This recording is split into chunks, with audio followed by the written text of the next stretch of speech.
Deine sind auch komisch heute. Ich weiß nicht, guck, was die tun. Ich verstehe nicht. Ich weiß immer noch, ich bin nächste Woche, habe ich Friseurtermin. Ich habe keine Ahnung, was ich mit meinen Haaren tun soll. Mal wieder, immer noch, I don't know. Eigentlich würde ich gerne mal, eigentlich möchte ich sie schon wieder bleichen, um Farbe reinzubekommen. Aber ich möchte erst das, was hier gebleicht ist, weghaben, weil das war sehr weird gebleicht und ist deswegen sehr komisch von der Struktur her. Deswegen warte ich das ab, bevor ich wieder bleiche. Okay, warte, ich erst trinken.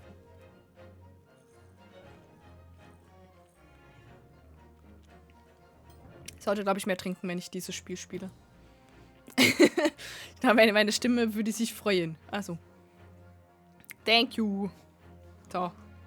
Ich habe übrigens schon mal probiert, ein Layout zu basteln für Zeichenstream. Ich habe noch keine Ahnung, wie ich das tue. Ich werde vermutlich 90% der Zeit keine Kamera anhaben, weil ich bin im Zeichnen. Und wenn ich im Zeichnen bin, dann gucke ich vermutlich so. Ich weiß nicht, ob das interessant ist. Ist mein Kopf interessant zum Angucken, so von oben? Weil alle 30 Minuten, ja, irgendwie schon Timer machen. Und ich glaube, ich sollte grundsätzlich, wenn ich Sachen spiele, wo ich viel lesen muss, die Brille anhaben. Weil ich merke so, dass es nach einer Zeit es mega anstrengend ist, zu lesen. Mega interessant anzugucken, ja, aber gibt es dem Stream irgendwas dazu, wenn man meine Haare von oben sieht, mein Kopf von oben? Das Headset von oben ist das irgendwie... Bringt ja nichts. Was ich machen könnte, ich habe da vermutlich 2 Screens. Warte mal gucken. Ich könnte mal gucken, ob ich das mal kurz zeigen könnte. Da ist jetzt halt eben keine Kamera da. Und keine Bilder. Genau. Einmal so, dass oben das Große, wo jetzt das Große ist, wo jetzt gerade nichts ist, dass man da entweder, also dass halt, wenn wir was abzeichnen, dass da das andere Bild hinkommt. So. Ja, so. Dass ich halt dann unten jetzt zum Beispiel, wenn ich gerade am Zeichnen bin, wenn wir sagen, wir machen jetzt gerade Posensketches, oben im großen Feld wäre dann das Bild mit der Pose, die wir abzeichnen, unten im kleinen wäre, das ist ja hier die, da, ne, wo jetzt Ace Attorney ist, wäre dann mein Bildschirm, mein Zeichentablet, wo ich am Zeichnen bin. Und dann habe ich wie noch die Szene, wo ich das wechseln könnte, beziehungsweise da könnte ich gucken, ob ich dann für das unten klein die Kamera hinmache und oben einfach mein Screen zum Zeigen. Ja, und das Lucky Mode. Es war da leer, ich wusste nicht, was hin tun. Mir ist nur das Lucky Mode an mir eingefallen. Deswegen ist jetzt das Lucky Mode. Naja, you know. So. Das könnte ich eventuell noch tun. Dass ich dann einfach unten die Kamera reinkloppe, wenn ich das wechsle. Ich muss mir mal irgendwie schöne Übergänge machen. Habe ich auch. Ich hab zu viel zu tun. Ja, so viel vorbereiten. Aber jedem ein anderes. Das Problem ist, ich habe geguckt, so welches ist dann nicht oben abgeschnitten, weil das sieht sonst komisch aus. Und deswegen habe ich das genommen. Die anderen sind halt oben abgeschnitten. Sag ich so Zippy-Mode. Aber nee, das ist auch oben abgeschnitten. Das ist voll blöd. Das Lurk ist oben nicht abgeschnitten. Deswegen habe ich das genommen. Naja, gucken.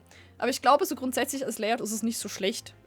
Ich hatte übrigens, so Mühe, das neu zu machen, weil ich habe das gestern gemacht. Deswegen war ich gestern nicht online.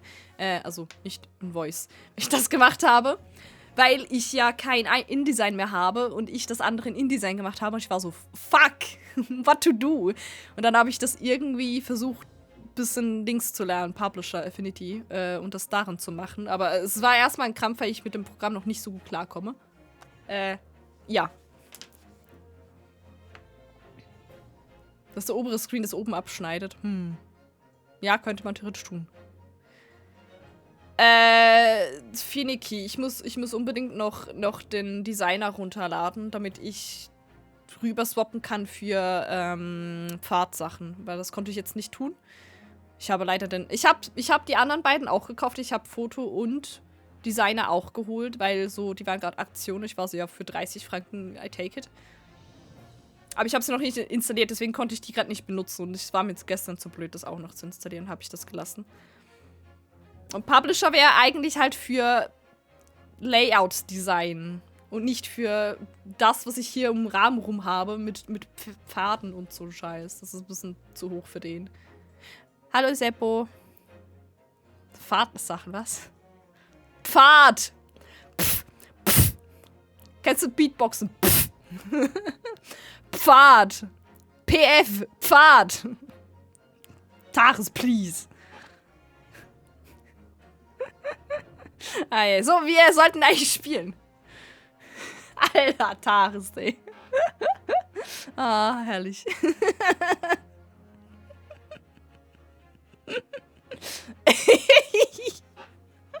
Oh, herrlich. Nee, ist nicht super. Ich habe es viel zu warm gerade. Ich habe zu warm in meinen Hoodie, aber ich will meinen Hoodie nicht... egal. Ich überlebe das. Cosplayer und so. Ich habe schon schlimmere Dinge überlebt. Tardis Blame. Ich meine, was? Bayern kann auch nicht schreiben. Ist auch gut. So, wir wollten spielen. So, jetzt labe ich hier schon seit 10 Minuten und wir haben noch nicht gespielt. Das ist gut. Klaus Mann. Kann auch gerettet. So, continue. Wir spielen hier ein Spiel. Ja. So, eben, vielleicht finden wir heute raus, um was es überhaupt geht. Weil letztes Mal haben wir nichts rausgefunden, außer das... Was haben wir rausgefunden? Eigentlich nichts wirklich. Haben wir irgendwas rausgefunden? Was Interessantes? Nee, nö. Pech. So. 15. April, Baker Street. Baker Street, alright. Ich meine, was? Ach nö. Warum habe ich ihr einen französischen Akzent gegeben? Was ist falsch mit mir? Hey, meine Güte.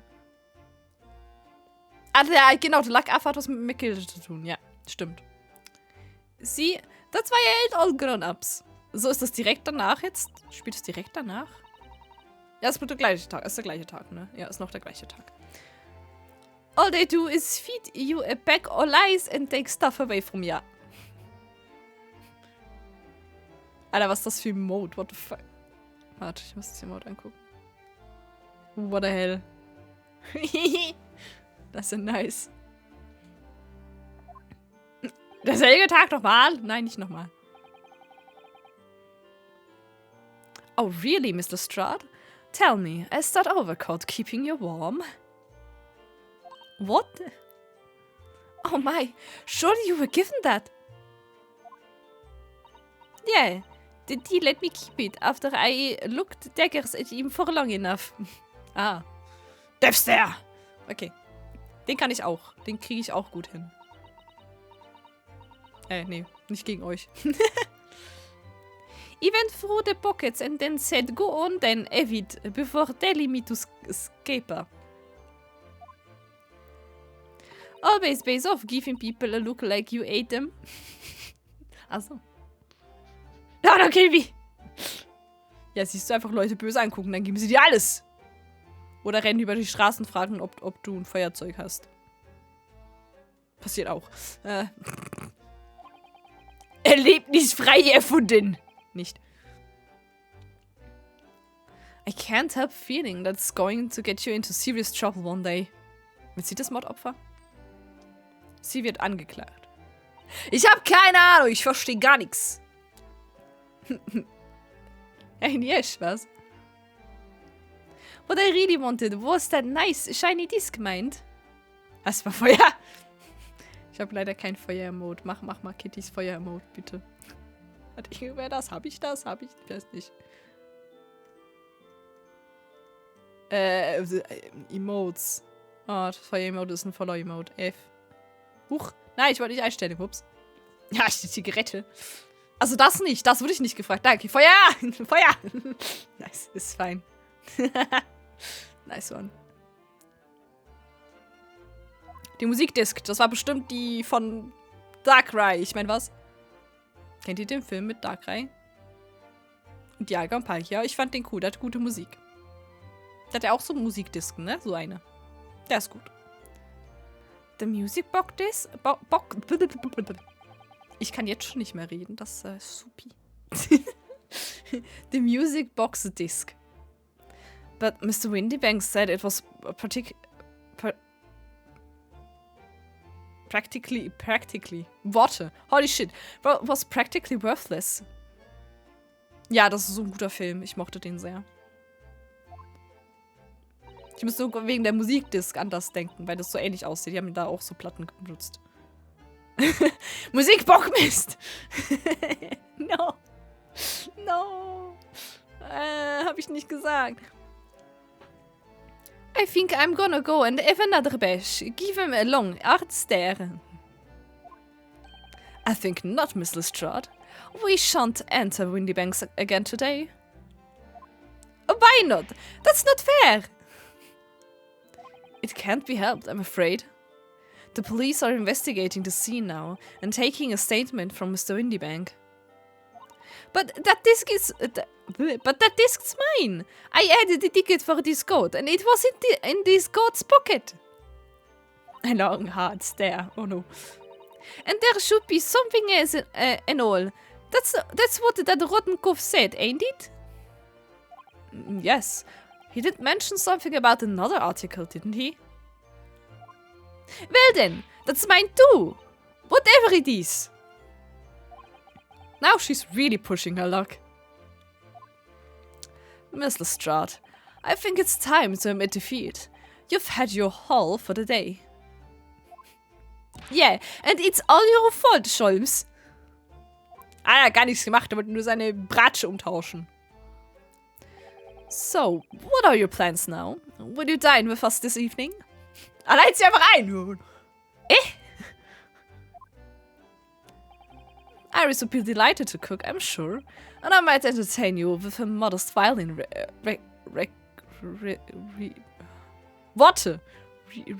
recital? Genau das, ja. 1:1. Erstmal Abendessen. Nota. Oh. Oh. Why would I come around your place, eh? Have you lost your head or something? Das muss doch nicht so rude sein. Da rennt sie. Was hat sie geklaut? Oh dear, she's gone. Having reviled on me quite unnecessarily, I might add. Ach was. I can't help wondering if perhaps she might turn up anyway. Interesting. Once she's had a chance to calm down, I think there's a good chance she'll decide to come. Very well then. I'll inform Iris to set a place for our potential guest at the dinner table this evening. And one more thing. I should be glad of your company later too. Sorry? I believe I will have a rather splendid surprise to show you. Ich mag Scholms, er ist cool. Wer macht Scholms Cosplay bitte? Irgendwer? Ja? Aber müsste auch genauso cool sein wie er. How exciting! What is it? Es ist Surprise. Susato. What the fuck? You shall have to wait and see, Mr. Sato. Until later then. Yo. Da können wir gerade nicht mehr hin, also gehen wir dahin? Kannst du genauso viele Projekte wie ich haben? Hallo? So, aber was? In Chom's Suite gehen?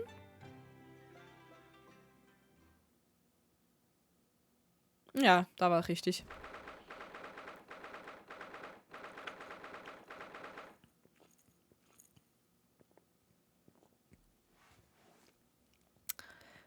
April, 3:46 Uhr. Holmes' Suite. Ah, Susie and Juno! I love it, it's great. Come in, come in! Good afternoon, Iris. Thank you so much for breakfast this morning.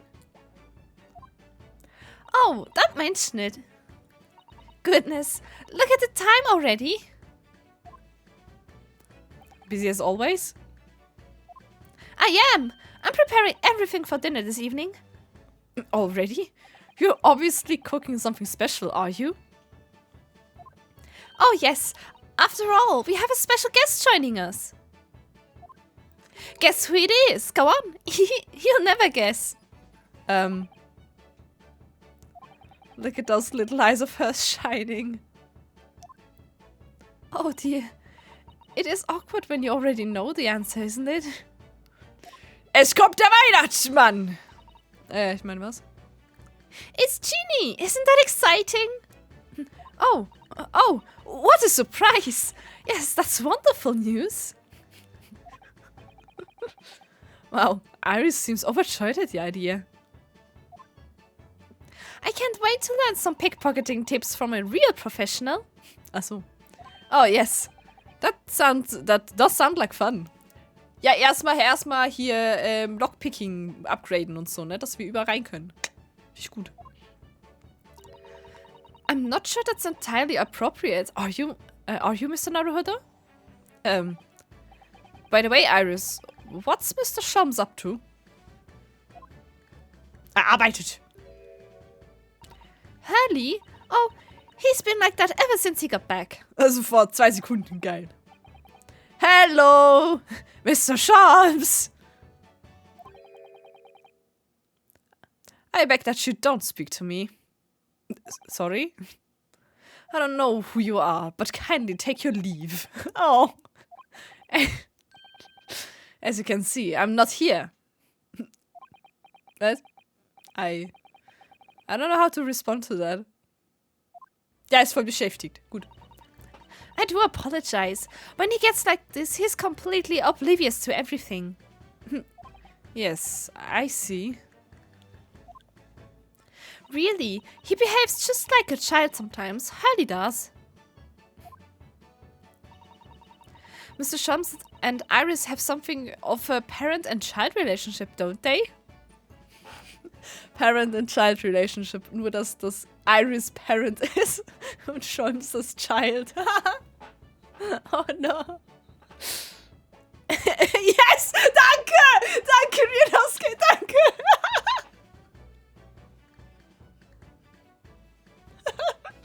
Alter. Same, Ryunosuke. Same. Yes, except that Iris is clearly the parent here. Come to think of it. I wonder where her real parents are. Im Gefängnis oder so. What's the matter, Runo? You have ever such a funny look on your face. Oh, no, it's nothing. I know what it is. Why does this girl live here with Mr. Shums? You're wondering, am I right? How did you... Oh, Runo, I can read you like a book. Oh no. This girl is dangerous. Don't worry, you can ask me anything. I won't mind. Okay, wir reden mal mit Iris in dem Fall. Hallo. Reden wir über Ginny.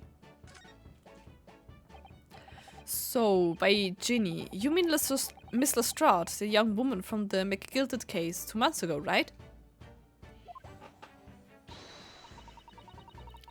Yes, who also stole my experimental smoke grenade launcher.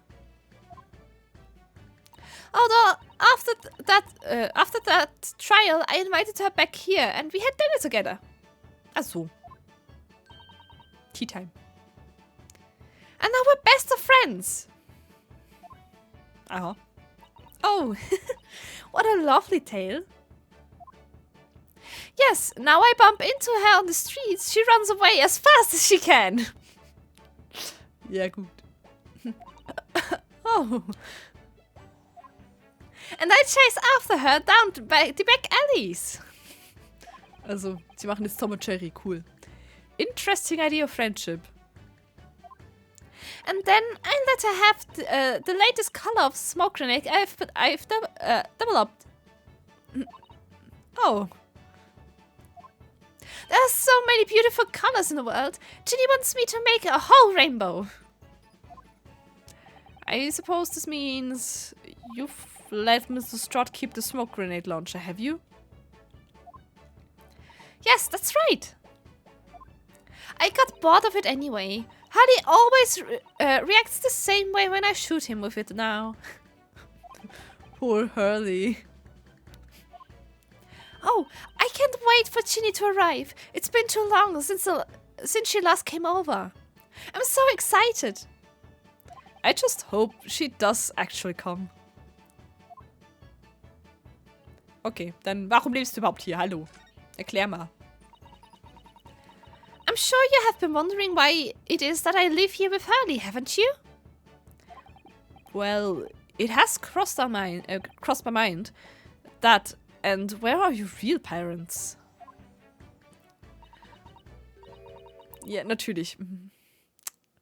Yay! Way to kill the mood! My mommy and daddy aren't with me anymore. Smoke Gun wäre cool, das stimmt. Mommy passed away when I was born. Oh no. And at around the same time my father... Well... He had to go to a faraway land because of one of the cases he and Hurley were working on. Oh. Wait a minute. Did you say he and Hurley? Yes! Daddy and Hurley were always solving mysterious cases together. Good. She didn't mention that before. He wrote them all up in his diaries. That's what's in the metal chest over there. Really? He recorded them all?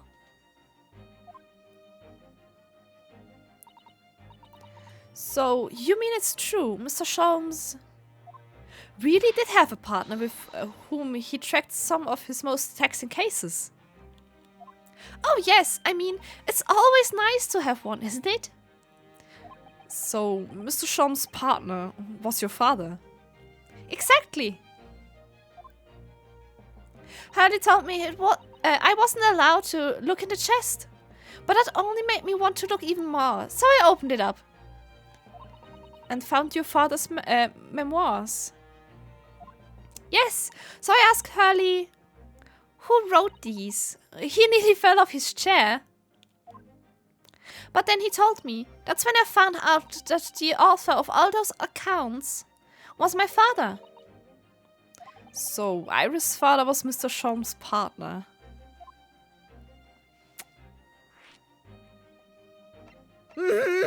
Nice! Der kann jetzt Ryu neue Partner von Sholmes werden. So, weißt? I've practically lived with Hurley all my life. I was tiny when he took me in. Oh, that makes me sad. Nee, wäre bestimmt nicht wichtig. So, it came as quite a shock. When Hurley told me he wasn't really my daddy, I mean...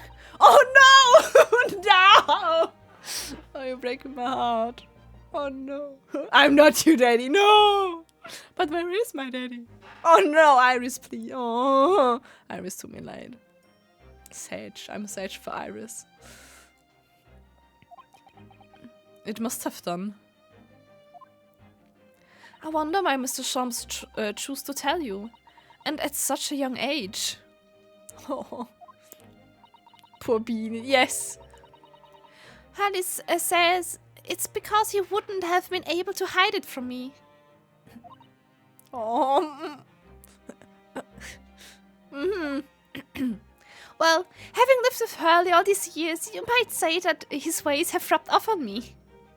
There are some things I can just see. Oh. Especially lies. I almost know when people are lying before they open their mouths sometimes. Right. Anyway, I was so fascinated when I read Daddy's diaries. That's what inspired me to write The Adventures of Sherlock Sholmes, actually. Oh. I'd always assumed Mr. Sholmes simply told you all those thrilling stories. Oh no, Hal is hopeless like that. He forgets everything. As soon as he's solved the case, it all but vanishes from his mind. Oh, I see. The other day, it was so embarrassing. As usual, he totally forgot about the case he'd just solved. So the very next day, he gathered together all the people involved and proceeded to solve the case again. Also, it was quite a shock for everyone. You can say that again. Falsche Stimme. You share your father's surname, don't you, Iris? That's right, Wilson. That is Dr. John H. Wilson. Natürlich. Of course! God damn it! Oh. And then from his diaries that he's a doctor of medicine, you see. Gut. Da haben wir schon. Wilson. Great. That's what prompted me to study so that I could earn a doctorate as well. Harry's father, who went to some distant land and is a doctor by the name of John H. Wilson. Who might that be? Who might that be? Diesen Namen haben wir noch nicht gehört. Was? Terry Wilson. Können wir den holen? Schreib mal eben hier Dings da. Sollt ihr mal mitbringen. Schreib mal eben da, dem anderen Typen.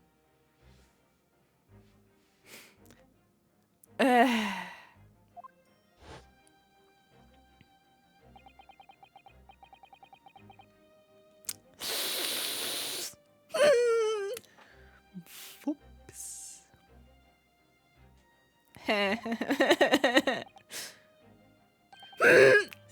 Ja, also, erzähl mal einfach Iris erzählen, so. Ja, also, weißt du, Iris, also, ich wurde ja angeklagt, dass ich deinen Vater umgebracht habe, aber ich war es nicht, also, du es weißt. Hallo, Dark, na? Das ist jetzt Kacke. Whoops. That's right. Visiting professor of medicine at Imperial Yume University, and a man who, in the most bizarre of circumstances, lost his life just before we left Japan. Detail. Also.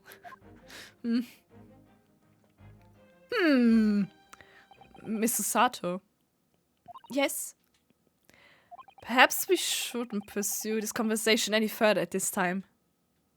Es wird wieder abkommen. Es ist bestimmt wichtig. Das wird auch wichtig im Fall. Keine Ahnung, ich weiß immer noch nicht, um was es geht. I think that would be for the best. Lass erstmal Abendessen, habe ich gehört. Oh, Hallo. Na? Ah, my dear fellows. How good to see you. Mr. Sholmes. Why did you not make your presence known to me before? Habe ich versucht. Tut mir leid. Ja, same. Well, no matter now. So, how the devil are you? We've been with you for the most of the day. For most of the day. Goodness, really?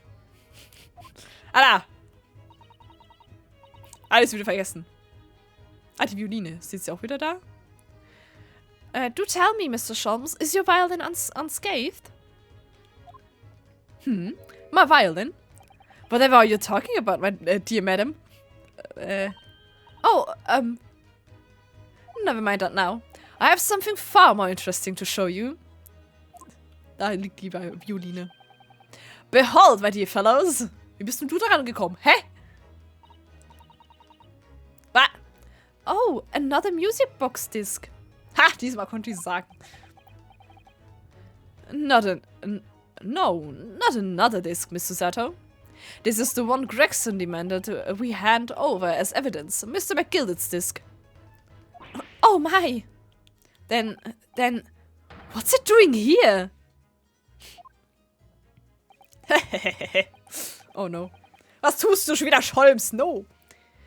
You know, at times, Mr. Naruhodo, I think that, though, I have an undeniable turn for detection. I may well be even more adept at larceny. Oh, that would be wonderfully exciting. I'd be your pickpocketing assistant. Jetzt werden wir noch zu Dieben, scheiße. And Juno could be our go-to lawyer if we ever got caught. Bitte nicht. Please, right. Ein Schlünku, hallo. Na, es geht. Ich muss, glaube ich, den Sound für mich nochmal lauter machen. Boop. Plus, Susie has such a beautiful handwriting. She could write all our menacing crime notifications. Was? Nein! Ja, also Internet geht wieder, mein Bein zuckt immer noch rum, aber da kann ich nichts dagegen tun. Das war, warum ich geschrieben habe, ich habe vermutlich Magnesiummangel, dass wenn ich das habe, dass irgendein Muskel einfach die ganze Zeit rumspackt. Es ist nervig, aber es geht. Yes, I'd be delighted. Susato, please! I'm just going to pretend this conversation never happened. I think. Muskel, please. Hat er keinen Bock. Gut. Hey! Es geht. Warum hast du die genau geklaut? Tell me. I don't understand. How did that disc come to be in your possession? I thought Inspector Gregson took it back to Scotland Yard. Quite correct. And that sort of uncompromising attitude is precisely why I always carry some of this. Deine Scholms Karamell! Oh, geil. Kann ich das auch haben? Karamell. That's a bar of caramel, Mr. Scholms. Your one and only friend in time of loneliness, if I'm not mistaken. Karamell. Warum genau hast du Karamell? Hat er einen Abdruck davon genommen?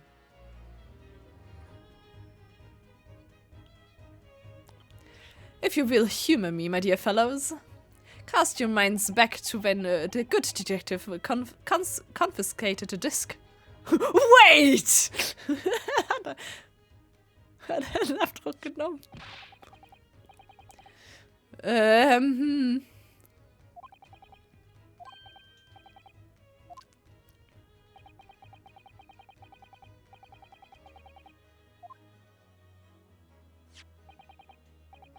Ja, das hatten wir schon, ja. For the briefest of moments, I had the disc in my hand, did I not? Yes, you did. But I still don't understand. Er hat das wirklich gemacht. Scholms und fuck. It was at precisely that moment that I summoned my one and only friend into action. Also. Was? Alter. Ja, er hat sogar zwei. Ein Abdruck in Karamell. Einfach nicht hinterfragen, Taris. Nicht hinterfragen! nicht hinterfragen. Alter, das tappt jetzt so ein bisschen in hier Detective Conan-Niveau von Überlegungen her. I pressed the disc into a pair of bars, like this. That's amazing. Ja, also wie Fivehead, ey. The disc and all the minuscule protrusions have made an image in the caramel. Indeed. This caramel is quite exceptional. I developed it myself, you know. Achso, es ist, okay, es ist Karamell. Karamell.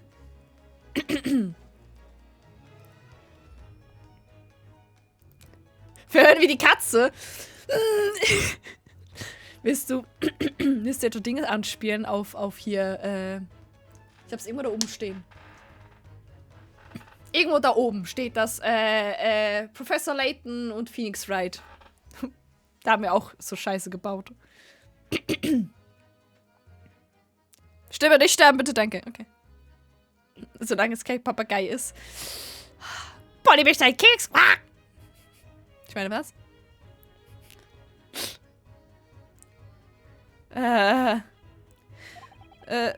Suitably soft for making impressions, but resistant to melting. Also sogar resistant to melting, what the fuck.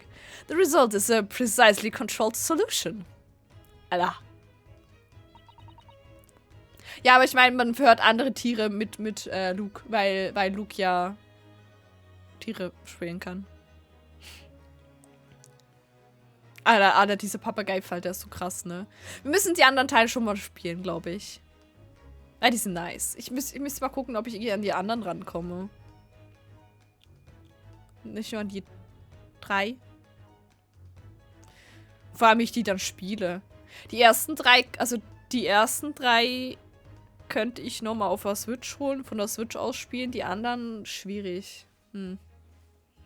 Apollo Justice und so, keine Ahnung. Ah, okay. Ja, in Layton vs. Wright hast du auch diesen Fall, wo du ein Tier mit verhörst. Wo du halt Luke dabei hast. How extraordinary! Carrying a pair of these on one's person frequently proves very useful indeed. Take a house key, for example. A simple press and its unique form is duplicated. Alter, ich kann überall einbrechen. Junge.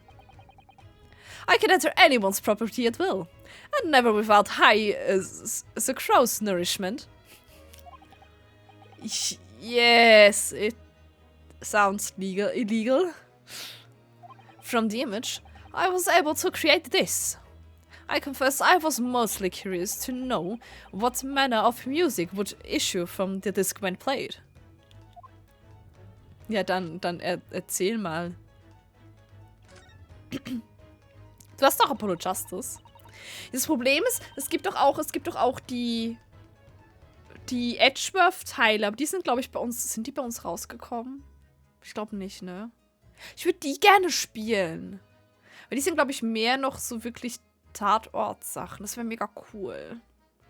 Aber eben, die sind bei uns gar nicht rausgekommen. Mann, ey!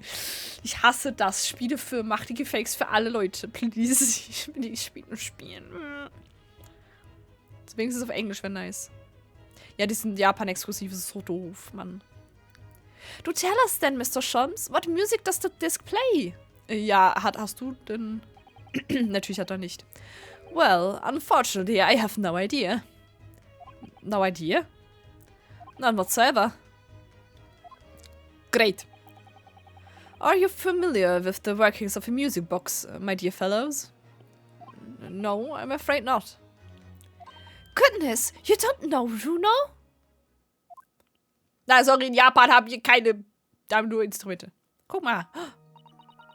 Ich habe so eine hier hinten bei mir stehen. Und zwar...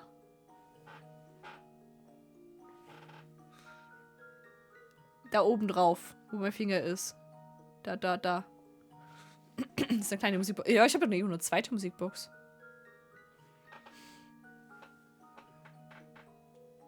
Ich habe, glaube ich, irgendwo noch eine zweite. Keine Ahnung, wo die ist. Inside a music box, there's a special metal piece called a comb. That's what produces the sound. Small protuberances pluck the different teeth of the comb as they rotate past it, making the different notes. The first music boxes to be invented use a rotating cylinder with protuberances. Oh, das sind komplizierte Worte! Hilfe! Warte, hatte die Shadowbringers eine Musikbox drin? Die Collectors? Ja, gucken. Ich hatte das Gefühl, ich hätte irgendeine von Final Fantasy. Vielleicht irre ich mich komplett. Kann auch sein. But over time, a new type of player was produced, which uses discs such as these. Kennt ihr noch CDs? Krass! Was? Ich meine, hä? With that development, the popularity of music boxes spread far and wide, all around the globe. Why exactly? Because the discs are easy to produce and can be interchanged to facilitate the playing of different tunes. Ah, Tarotkarten. So für irgendeiner hatte ich das.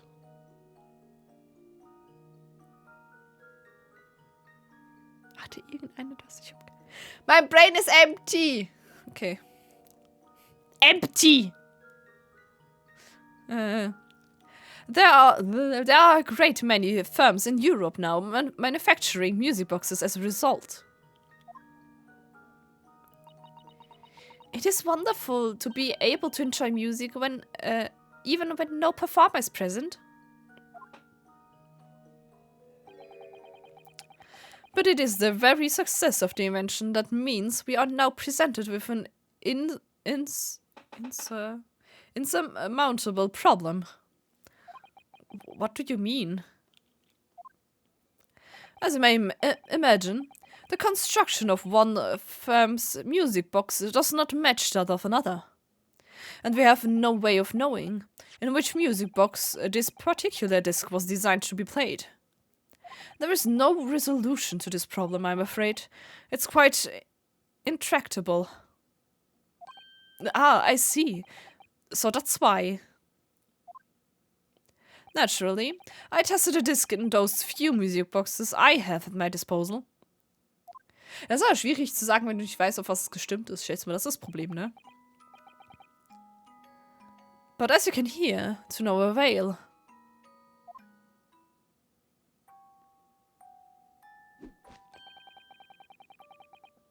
The results were equally unsatisfactory in this one. So, I am presently engaged in acquiring an example of all the music boxes ever made in Europe. Every single one? That's hardly for you, always taking things too far. Deswegen hat er so viel Stuff. But my dear girl, an unsolved riddle is quite repugnant to my constitution. But surely all the different types in Europe will amount to a huge volume of music boxes, won't it? Yes, this is certainly true. In the worst case, the had monies, I shall just have to ask you to vacate the attic room. What? Oh. Ey, kannst du mich nicht rausschmeißen. So, der hat Monies. Money, money, money. Magnus McGilted. Not a name I expected to hear again so soon. Yes, it's only been 2 months since that grisly case. Und Flashback! Ah ja, cool. Die coole Szene. Wo war die Siegestar steht? So ein Burn! Ich meine was? Here comes money!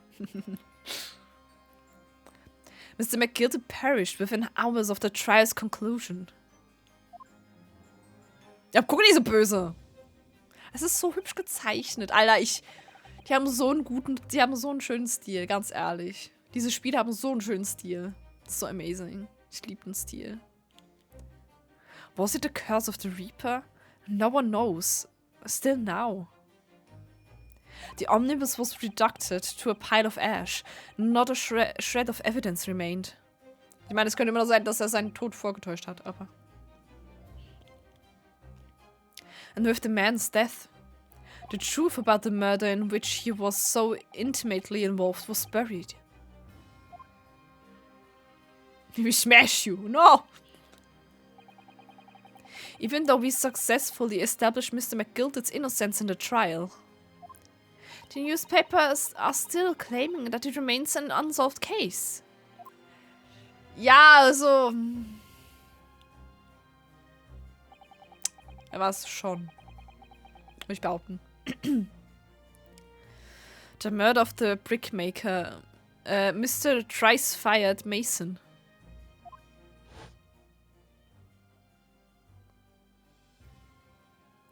In the end, the truth of the matter remains a mystery. We still have no idea what really happened that night. Oh nein, der Fall ist doch relevant, was? Ja, das passiert. And although Mr. McGilted was found not guilty through my defense, I still don't know if that was the right judgment or not. Ja, glaube ich nicht. It would appear the case is not yet closed. True. Geht's jetzt Abendessen? Well, it's time I started getting things ready for dinner, I think. Ginny will be here before long. Thank you, Iris. Oh, well, you must let me help you then. Of course, Susie. There's plenty to do. I think I shall investigate the condition of my faithful performing partner. Now then, where did I leave it? Let this be a lesson to you, Mr. Sholmes. Never leave anything too precious within the pawnbroker. Oder überprüfe, was du mitnimmst. Yes, you may be right. Oh, that reminds me of something Mr. Windybank said before. He said that he had a manuscript of Iris and Pawn, didn't he? Did he? Yes, he definitely mentioned it. Mr. Sholmes' latest tale of otherworldly mysteries lies dormant in my storeroom, where his words, I believe. So you heard about that, did you? I expect you were as incensed as I was. Oh. Oh yes, the idea of such a wonderful story languishing in Mr. Windybank's storeroom, gathering dust. My dear madam, I'm quite sure I told you already. The pawnbroker's storeroom is the safest place for it. More secure than a bank's vault. And what about your Stradivarius, Hurley? Was that safe and secure? Well, there may be the occasional mix-up, den du selber verursacht hast, caused by a certain impetuous someone not too far from me now. Do you have any idea how long it took me to write that Baskerville story, Hurley? Oh, okay, die Story ist Baskerville. Oh, it sounds so exciting. The Hound of the Baskervilles. Das hat sie gar nicht alles komplett gesagt. Okay. I should love to read it.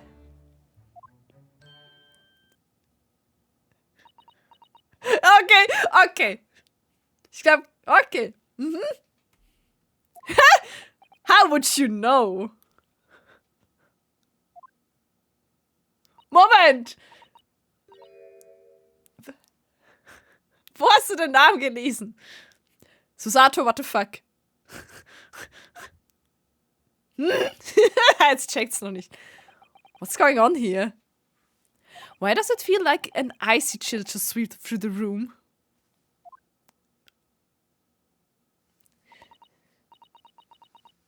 Susie? What did you just say? You said the Hound of the Baskervilles. But how could you know the full title? Well, that's... Ja? Erkläre dich. That's because Mr. Sato is such a great friend of all the stories, but about Mr. Sholmes, of course. Ja, also. Das ist keine gute Ausrede. But Runo, the Hound of the Baskervilles, has never been published. What? Then I showed Hurley the manuscript. He told me that I wasn't allowed to publish it yet. I don't understand. That's why he said that he'd keep it safe. Until it was the right time for the story to be made public, you see. So, that's why the manuscript is at Windybank's. And yet, how could Susie here know its title? Well, Hurley, what's going on? Ja, also, verstehst du? Was ist hier los? What is it, Mr. Sholmes? I would appear. Our guest has arrived. Lenke nicht ab! Junge. Alter, die alle sind so gut im Deflekten, ne? Schlimm. Was? Eine interessante Frage, Dodge. Oder so, keine Ahnung. Mr. Stroud. Hallo. This was a bad idea. I knew it I weren't welcome. I'm going. Warte. No, wait, Mr. Stroud. Das war nicht auf dich gerichtet, tut mir leid. We've all been eagerly awaiting your arrival. Bye. Haven't we, Iris? Nein, ich weine, Iris. Oh no. Oh no. Oh, yes. Just wait here, there, Genie. We'll have everything ready in a jiffy. Come along, Susie. Oh. Right, of course. It's a pleasure to see you here, Mr. Lestrade. Please, make yourself at home. Don't stand at the doorway, my dear girl. Come along in. What say you do some Mendelssohn? I won't take no for an answer. Mendelssohn it is then. Ei. Katze! Hallo! Was, Schui? Wagei! Wagei! Miau! Hallo, Bagahai. Bagahai. Die Katze ist bestimmt auch noch wichtig. Die Katze hat bestimmt einen Tatort gesehen. Und das war der letzte Fall. That evening. War die Katze. Wie fühlt sie sich? Mau! Oh. Iris prepared us all a meal that was even more delicious than usual. Mr. Sholmes' violin performance was in no way meddlesome. And Gina, as we came to call her, taught us all how to steal things from one another without being noticed. Oh, wie schön! Die hatten sich ausgetauscht. Du bist ja Pickpocketing, easy, beibringen, ne? Gut. Was tun die da? Everyone thoroughly enjoyed themselves, went into the night. So, aber warum genau weißt du, Sato, jetzt Bescheid? Okay. 15. April, 9:34 Uhr am Abend. Naruhodo. Ist Legal Consultancy. Endlich endlich mal was Wichtiges. Also. That was a very enjoyable evening, wasn't it? Oh, yes. Iris' cooking was truly divine. And I feel as though I can still hear the enchanting strains of Mr. Sholmes' violin even now. So, dann kann jetzt alles in die Hölle gehen, habe ich gehört, jetzt wo wir happy sind. Best of all, I bet I could steal the glasses from his lordship's face next time we're in court. Tu's bitte nicht.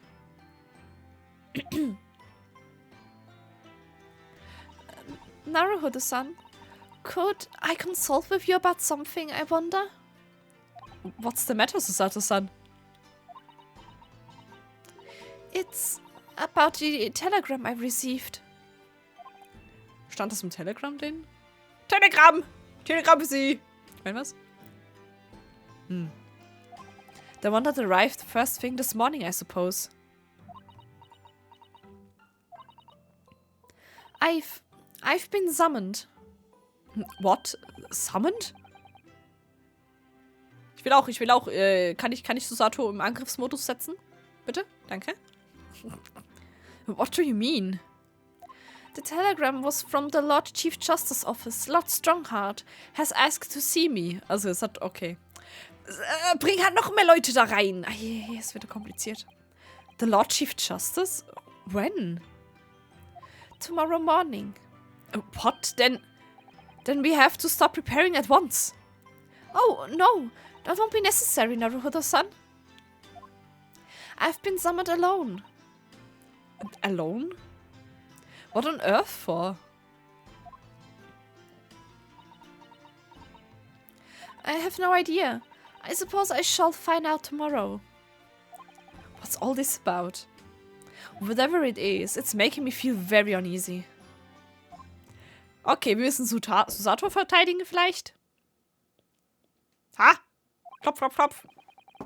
Penny! Ich meine, was? Oh. Who could that be, I wonder? Oh. Good evening, friends. Oh, Iris. Hello again. And Gina. And Gina too. Yes, Ginny's going to stay with us tonight. She's going to sleep in with me. Oh. Girls' night! Isn't that right, Ginny? Well, yeah. Yeah. Wenn's sein muss. How lovely. Let me make a pot of tea. Kessenschlacht. Geil. You know, I've learned so much today. Oh, what in particular? All those things Ginny showed us. Wasn't it wonderful? And you mean all those pickpocketing techniques? We had fun trying them out on each other, didn't we? I think I've awakened a natural talent. I could earn a living from it. Please don't, please don't, please don't. You might be getting ahead of yourself a little there. So, what brings you up to our humble quarters at this late hour? Well, you see, I came to return this. Wait, what? That's mine! Erstmal geklaut. Oh my, however did you... I told you, didn't I? I have a natural talent for it. Nice. Oh yes, I'd forgotten. Iris literally is a child genius. Nice. So anyway, here, you can have it back. Not that I really understand why you wear it though. Thank you. Alright then, good night. Yes, good night. Good night. So this is your office, is it? What do you think, Ginny? I think I should fancy me chances with a lawyer what lives in a place like this. Yes, me too. Wow. It seems as though Iris here still has something she'd like to talk about. I suppose she probably wants to talk about the manuscript. Yes, I suppose she probably does.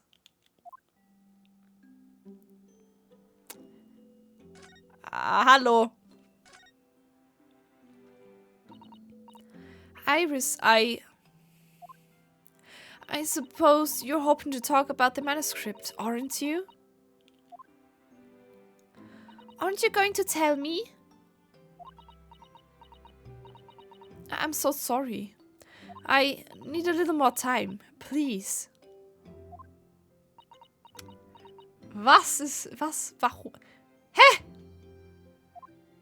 All right, I understand. I hope I haven't made you feel awkward.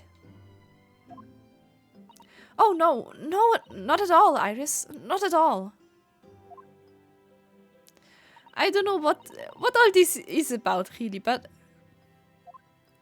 it's a story you made up, is it, Iris? This mental script or whatever you call it. It's not exactly a story that I made up. It's something I read in Daddy's diaries. Daddy's? That's right. I don't suppose I've mentioned it to you before, Ginny, but my daddy was Hurley's assistant once, his partner. Eh? They solved all sorts of strange and mysterious cases together. Is that right, mister? Apparently so. I was as surprised as you are, though. And Daddy wrote all the details of every single case down, you see, in his diaries. So I study them and write my stories based on what actually happened. So, where's your old man now then? Tot in Japan! Was? Ich meine, was? Ah, okay. Ich habe nichts gesagt. He had to go away on urgent business to a faraway land, and he'll be gone a very long time. Ja, für immer. So, I've never really met him. Hä?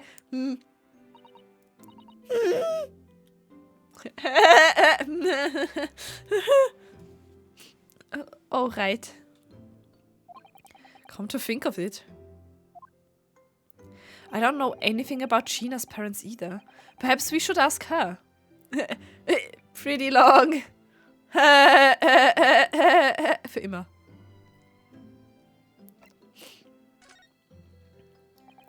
Iris, this Hound of the Baskerville story. I take it that it's another tale inspired by your father's accounts. That's right. I thought it was fascinating. But it's different somehow. From the other cases, I mean. Oh, how? Ei. Das ist anstrengend, die ganze Zeit ihre Stimme zu machen, ey.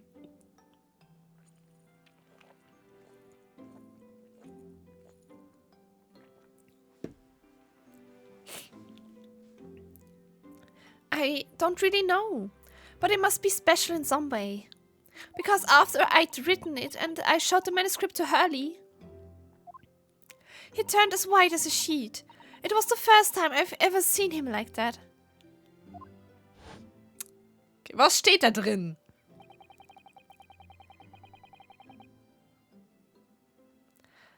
It pains me to have to say this after you toiled over it for so long, Iris.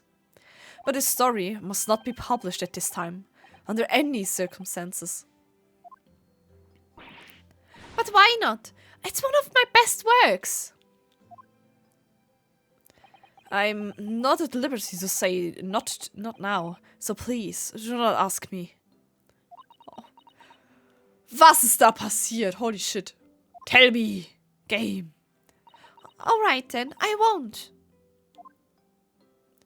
But I do solemnly swear that I will explain everything one day, Iris, when the time is right.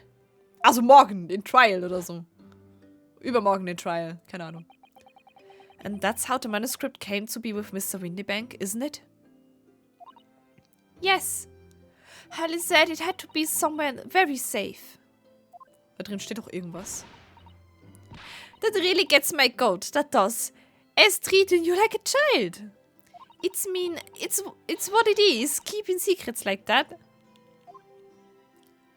I'm sure Mr. Shams isn't trying to be mean. Eh? If he said he wasn't at liberty to talk about it, I'm sure there must have been a very good reason. Was ist das Mystery? Tell me! Ich finde es übrigens sehr lustig, dass das Game wirklich so aufgebaut ist, dass es immer weniger dir vorwegnimmt, dass du viel mehr selber rausfinden musst. Das finde ich super. I think so too. You lot are trusting for your own good. But he can't pull the wool over my eyes. Sholmes is lying to Iris. I bet my life on it. What? Hurley's lying to me? Okay, ich muss, glaube ich, kurz schämen. Wo ist denn die? Da steht denn die Gina. Gina! Rede mal mit mir. Okay, wir haben beide Sachen schon freigestellt, ist gut. Ja. I've realized that I don't know anything about your parents, Gina. I ain't got any, have I? Never did have. Oh. Look, the East End's full of orphans like me. No one wants nothing to do with us. From the minute we're born, not even our moms. Oh.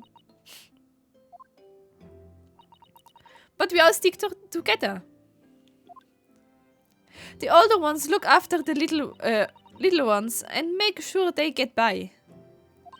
So, that's why you're a pickpocket.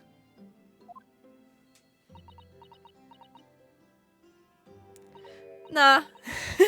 Nah. Diving's my life. I love it. I get a kick out of it every time I lift someone a pompous idiot's purse. Okay. And that's how we all afford to eat. I'm like a Robin Hood, ain't I? That's how I see it. Oh, Gina. I do think about it sometimes. What it'd be like to have parents, I mean. I always thought I'd make everything right. But having listened to what Iris just said, it sounds like having parents ain't always easy either. True? Aber schon lieber mit das ohne, ehrlich gesagt. Oh! I mean, if you know you never had them, you don't feel like you're always wanting to meet them. It's true. Alter, es ist fake gerade. Spiel no. I do want to see Daddy so much. You cannot, I'm sorry. Oh, Iris.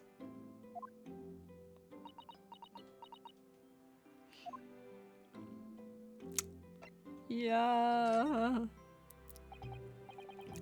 Gina, what did you mean when you said that you know Mr. Sholmes is lying to Iris?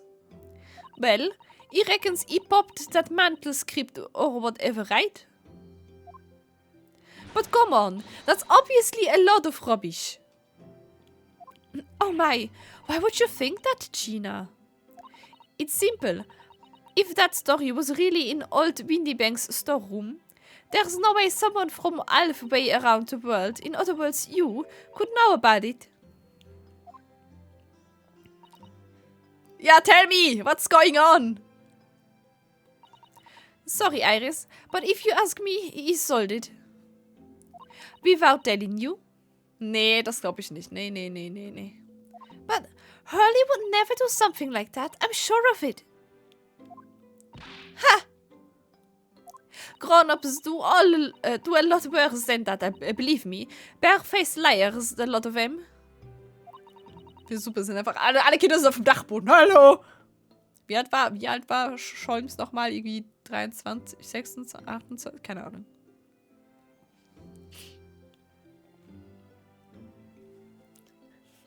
Ja, auf dem Dachboden sind gerade legit Kinder, aber ich meine, Ryunosuke und Susato sind, glaube ich, 16, 17, sowas. Das sind eigentlich auch nur Kinder. You just ain't realized it yet. Warte, kann ich das gucken? 34 ist er, der ist älter. Ich wusste das, okay, 16. Weil Ding ist auch in dem Alter. Sie sind so 16, 17. Shams ist 34. Iris ist 10. China ist 17. Okay, China ist im Alter von Susato und Ryu. Eggert Benedict!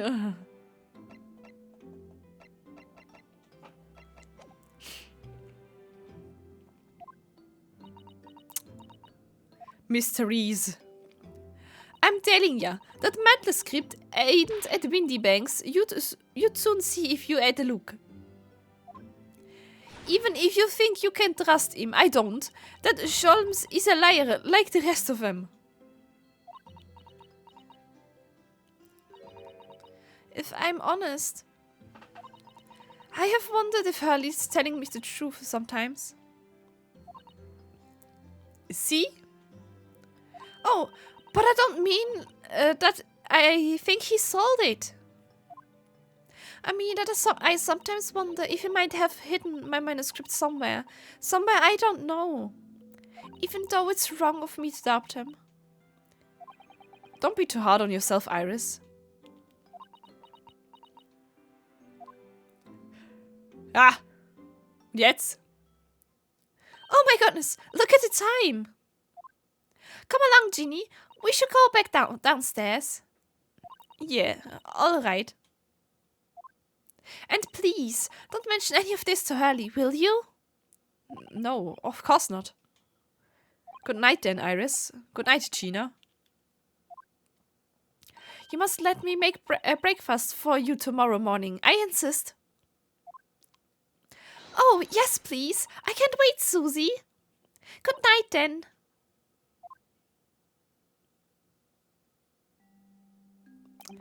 Iris, it sure is easy to forget, isn't it?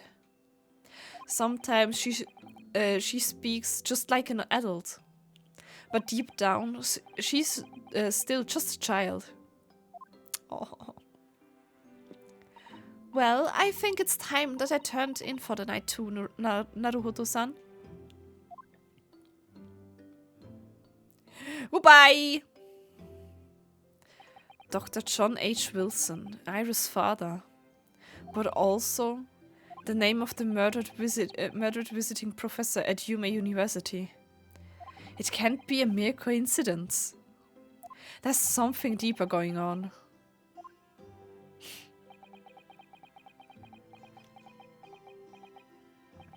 Ja? Willst du was sagen? Punkte. Er sagt Punkte. Punkte! Nicht die Punkte!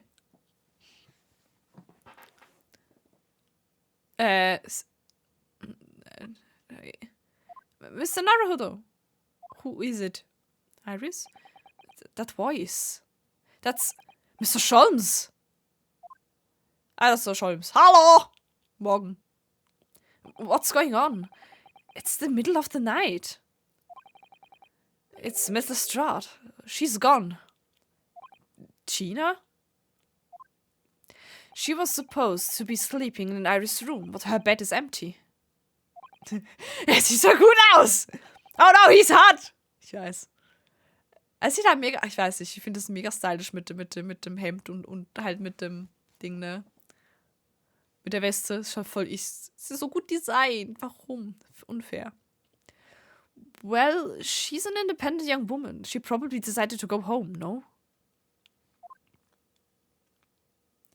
I think not. From speaking to her before she retired, I received a distinct impression that she was looking forward to breakfasting with Miss Susato. No, I don't believe the girl has gone home, but I've been waiting for over an hour now. Gute Nacht, und das Zimmer. Ich meine, was? Over an hour? Oh. If you don't indulge me, look out of the window, my dear fellow. Hä?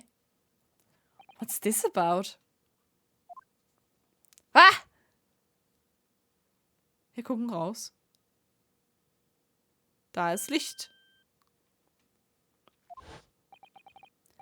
Wait a minute. Why is there a light on at this time of night? Anataris, please. Holy shit. Also ganz ehrlich. Er ist zu alt für Ryunosuke. Just saying. Er ist zu alt. Also. Ich meine, wenn beide irgendwie ein gewisses Erwachsenenalter wäre, es wie scheißegal. Aber jetzt gerade im Moment, er ist zu alt. Punkt. Nix da. Ne, Taris. No. It's not okay. Das ist fast so schlimm schon wie bei Shiva, ey.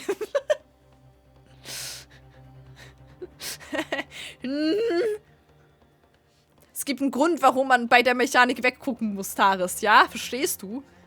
Gut. Das Bonk ist für Taris selber. Hat sich selber gebonkt, so. Ich werde doch nicht gebonkt. Ich brauche dringend das Bonk-Emote. Ja, was denn? Was denn? Was denn, Taris? That's Mr. Windybanks' pawnbrokery. Mr. Windybanks? Oh, no.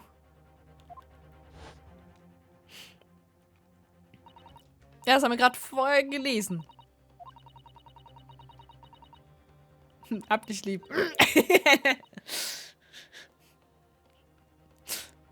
Da bist du selber schon bei Shiva, ne? Ich glaube, gibt es das noch irgendwo als Clip? Ich glaube nicht mehr. Hat das jemand geklippt? Vielleicht hat das jemand geklippt. Ich weiß nicht.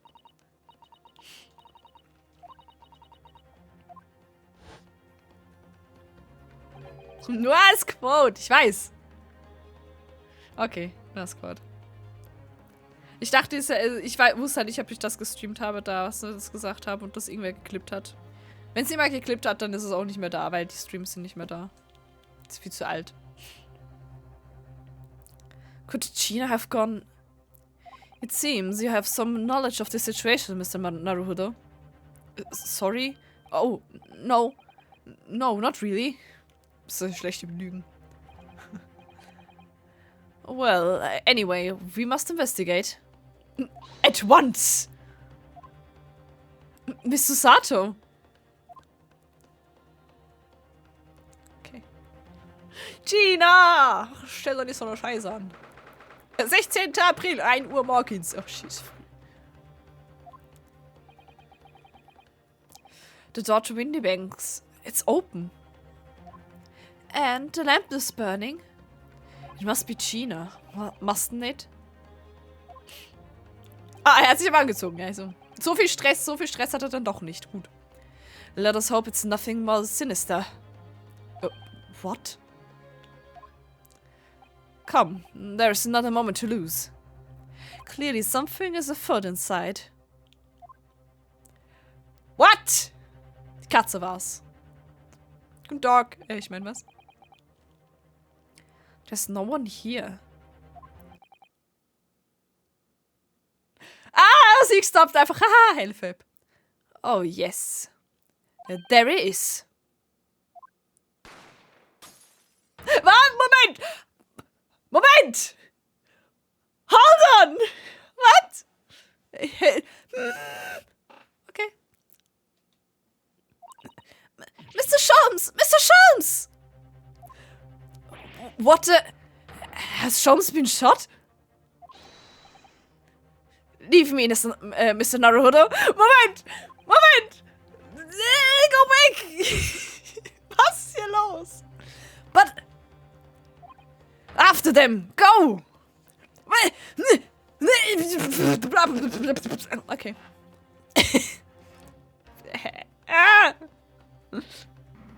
I'm in danger. Yes. Right!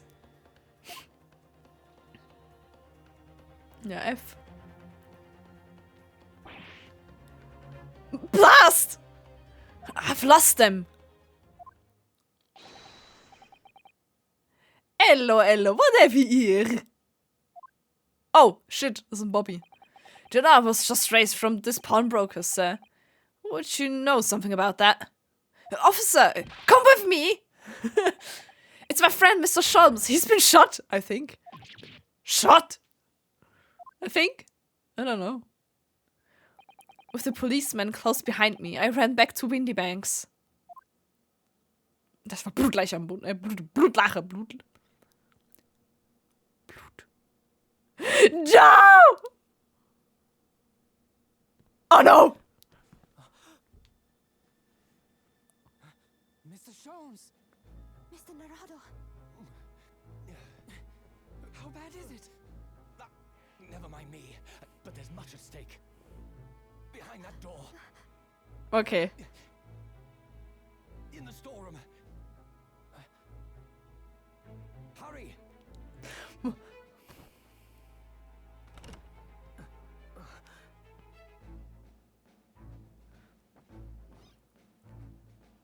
What? No! Okay. Mr. Windybank's dead. China? Oh no, China! It's Gina! Okay, wir müssen China verteidigen. China war's nicht! Sie war's nicht! China war's nicht! China war es nicht. So, okay. Okay, hey, wir haben unseren Fall, Leute! Sonst hätte ich das jetzt das letzte Mal auch noch fertig spielen können. Mann, ey, warum geht das jetzt weiter? Ups, sorry, Entschuldigung, hab ich euch gehauen. Das ging jetzt nur 1 Stunde 20. Also ja, 1 Stunde 10. Ich habe nur 10 Minuten gelabert. Das war ein kurzer Teil. Mr. Scholz! Okay. Oh no! Oh no. Ey, wir haben unseren Fall. Windy Bank wurde umgebracht. Es waren vermutlich McGilted, der vermutlich seinen Tod vorgetäuscht hat. Will he survive? Also ich glaube, Scholms wird überleben. Ich glaube, der wurde nur angeschossen. Ich habe kein Blut, nicht wirklich irgendwo Blut gesehen. Ich hoffe, es war vielleicht irgendwie das Bein oder so. Irgendwie Streifwunde im Bein. Keine Ahnung, irgendwas. Ich denke, er überlebt. Sehen Sie, wie es weitergeht in Scholms Sie. Scholms Sie. Sie! Oh, shit. Unspeakable Story. Ja, F, Leute, F. Was letztes Mal geschah! Ah! Okay, so, da bitteschön. Das war ein wunderschöner Schrei. Anna! Die stresst doch nicht so! Nee. Behind the door, in the storeroom. Hurry! Ja, erstmal schreien. Hallo! Da gucken wir rein. Er ist tot. Hier hat jemand... Oh nein! Oh nein, die wurde die Hand für die Hand gedrückt. Ah, das ist not good. That's not good. That's not good, people. That's not good. It's Gina. That's not good. F. From that moment, Windy Bank's pawnbrokery became a crime scene. Everything that followed happened in a whirlwind of activity. The arrival of the police, the preliminary investigation,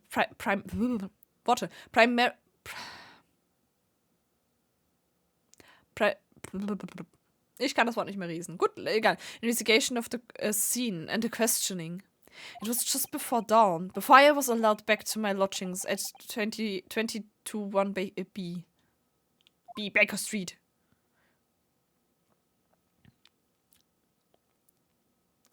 (16. April, 6:21 Uhr. Alter, jetzt war der ganze Nacht wach, Alter! Die 3 Stunden gepennt. Naruhodos Legal Consultancy. Oh, Iris.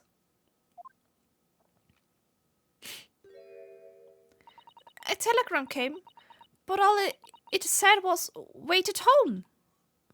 Oh, yes. We asked one of the policemen to have it sent. It was simply impossible to come back. When I woke up, I was all alone. Hurley and Ginny were gone. Everyone was gone. Oh no, Iris! Oh, it hurts. Not the child. Don't forget about the child. Oh. What happened, Bruno? Poor Iris. She's trembling. Oh no! Not the bean. Oh no. She's obviously trying very hard not to let herself get too worried. I'll explain everything that I know. Petty Iris. Something awful has happened, hasn't it? Yes, I'm afraid so. Oh no. Oh no, no, no.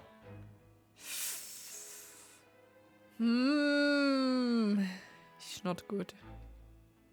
Okay. I'm sorry to have to tell you this, Iris, but Mr. Windybank is dead. He was shot. We discovered it in the early hours of the morning.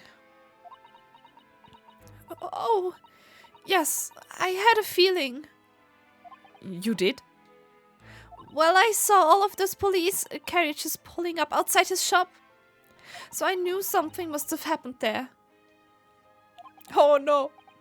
Iris. When we entered Windybanks in the small hours, we disturbed a gang of 2 thugs.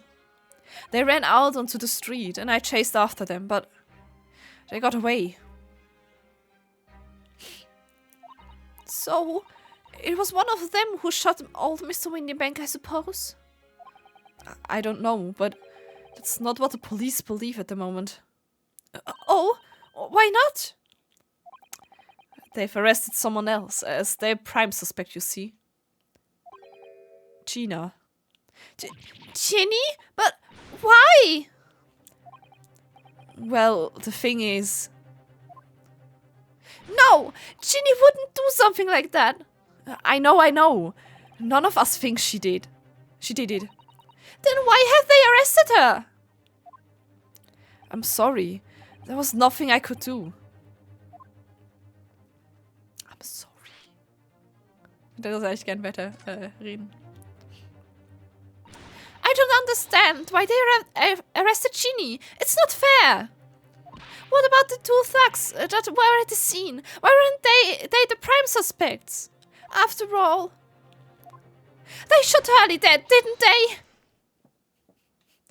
No, I mean, Mr. Sholmes isn't dead, Iris. This is all so horrible. The thing is, Mr. Windybank was found on the floor in the storeroom where we kept all the deposited articles. And the storeroom door was locked from the inside. Oh nein, es ist Locked Door Case. Nein, es war bestimmt die Angelschnur, Leute. Die Angelschnur! Der Reaper, in Court, sicher. I see. But he wasn't alone in there. Gina was found next to him on the floor as well. Oh no! And according to the detectives who investigated afterwards... Don't tell me that there was no one else in the room. Yes, exactly. How did you know? It's the only explanation. Yes, the only explanation indeed. What do you mean by that, Bruno? Well... What can I say? I'm damned if I agree, damned if I don't. Oh, no. So where's Hurley then? Is he still there investigating the scene? He really ought to have some breakfast fast. It's not good for him to miss meals.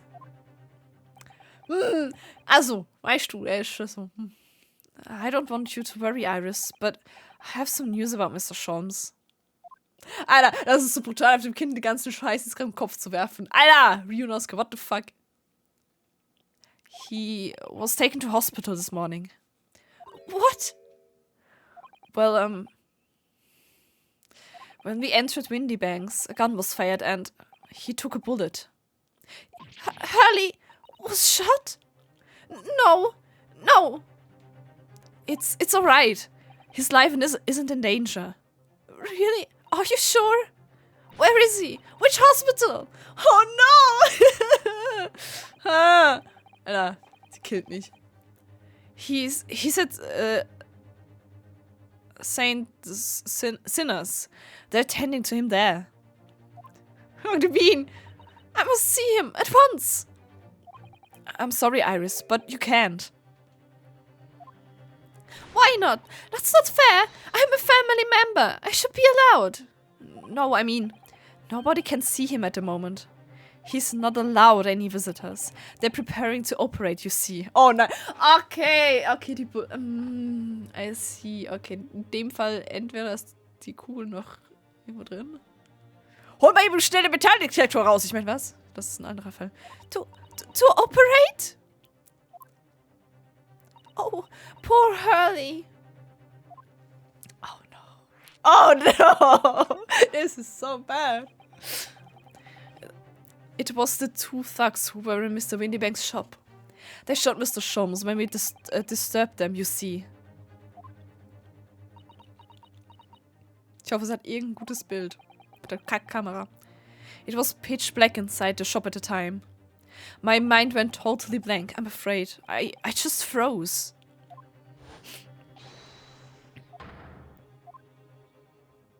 After that, I ran out into the street, but, well, they weren't long gone. I shouldn't have hesitated.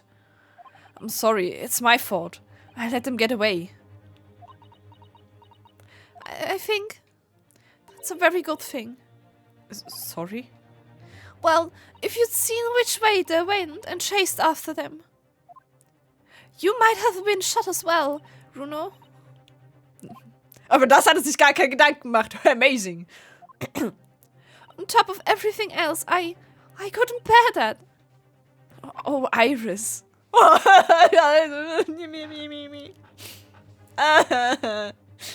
Alter, Spiel. Hör auf, so gut zu sein.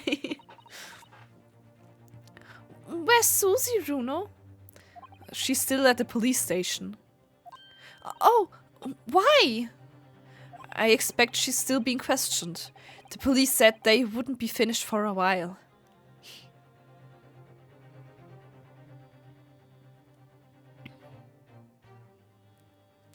Als würde man von einer verkehrsberuhigten Zone direkt auf die Autobahn fahren. Ja, ja, Oder so fühlt sich das gerade an, von wegen so, die plötzlich so, oh fuck. Wir haben, Winnie Bank ist tot, China ist verdächtig und Scholz ist, Spital, scheiße. Oh no. Why aren't you there then? Well, I didn't get a good look at the criminals anyway, so they weren't questioning me for long. And Mr. Sato stayed behind at the scene to tend to Mr. Sholmes, so they didn't get started until later. I see. Besides, one of us had to come back to be with Iris. I'm glad Inspector Gregson agreed to me leaving early. Oh no! You should have let me know, and I would have come to the station. Oh. Baby! No! I'm afraid I'll need to go out again now, Iris. There's not much I can do at the moment, but I can at least try to find out how Mr. Sholmes and Gina are getting on. I want to go too. Take me with you, Juno. Oh! I can't stand just sitting around here waiting. I'm not sure how I feel about taking a 10-year-old child to the scene of a murder, but I don't want to leave her alone here either. Alright then, Iris. Perhaps you can help me? Oh yes, I'd love to. Gina's at the prison. Mr. Sholmes is probably in his hospital bed. And don't forget, we have to visit the crime scene. We need to conduct the thorough investigation. Oh no. Okay, also Iris lenkt sich gerade damit ab wegen der Investigation. Aber Vollgas. Iris, Hilfe! I can see you're ready for action. I imagine Iris would appreciate going to the hospital sooner rather than later. Ja, also. Fake.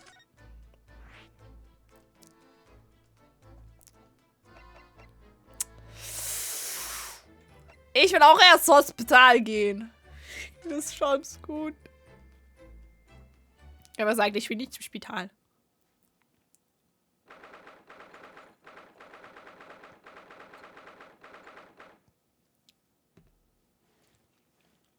Wie wäre das nochmal mit, ich sollte mehr trinken, wenn ich das spiele?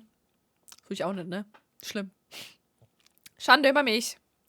16. April. St. Sinners Hospital, Ward 3. Hurley! Oh! He's gone. He's not here! No, that's strange. Then there's definitely said he was in the bed by the window, didn't she? Er ist bestimmt schon wieder irgendwo am Rumklettern. Oh, I know what's probably happened.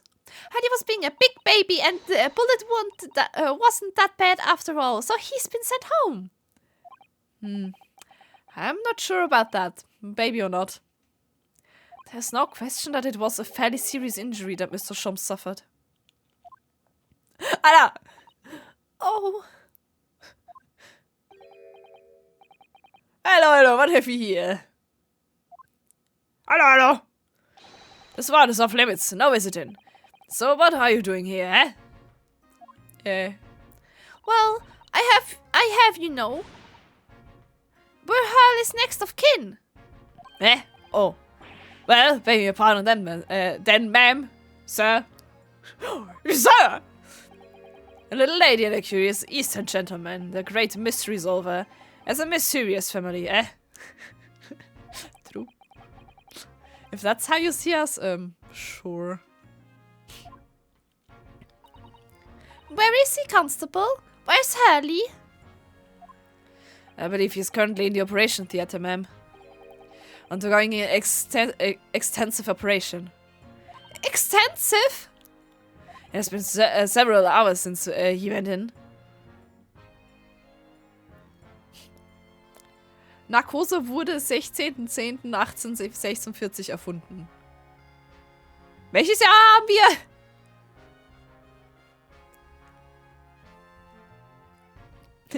Narkose! Narkowski macht Narkose.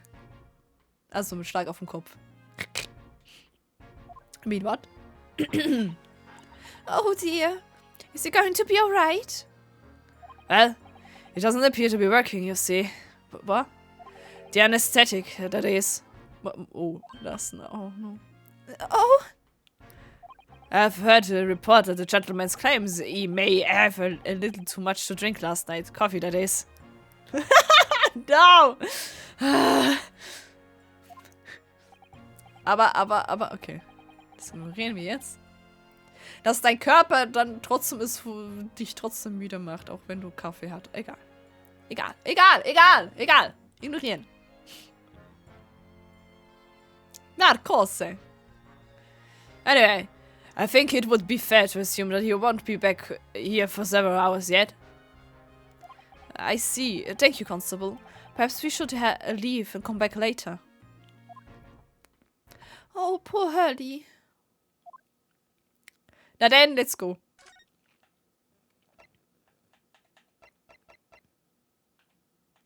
Gehen wir Prison? Gehen Prison. Prison Break. Ich meine was?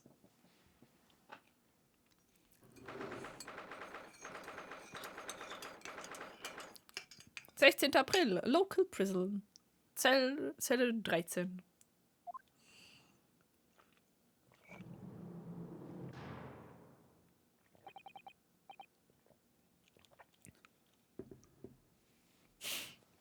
Hallo, Gina.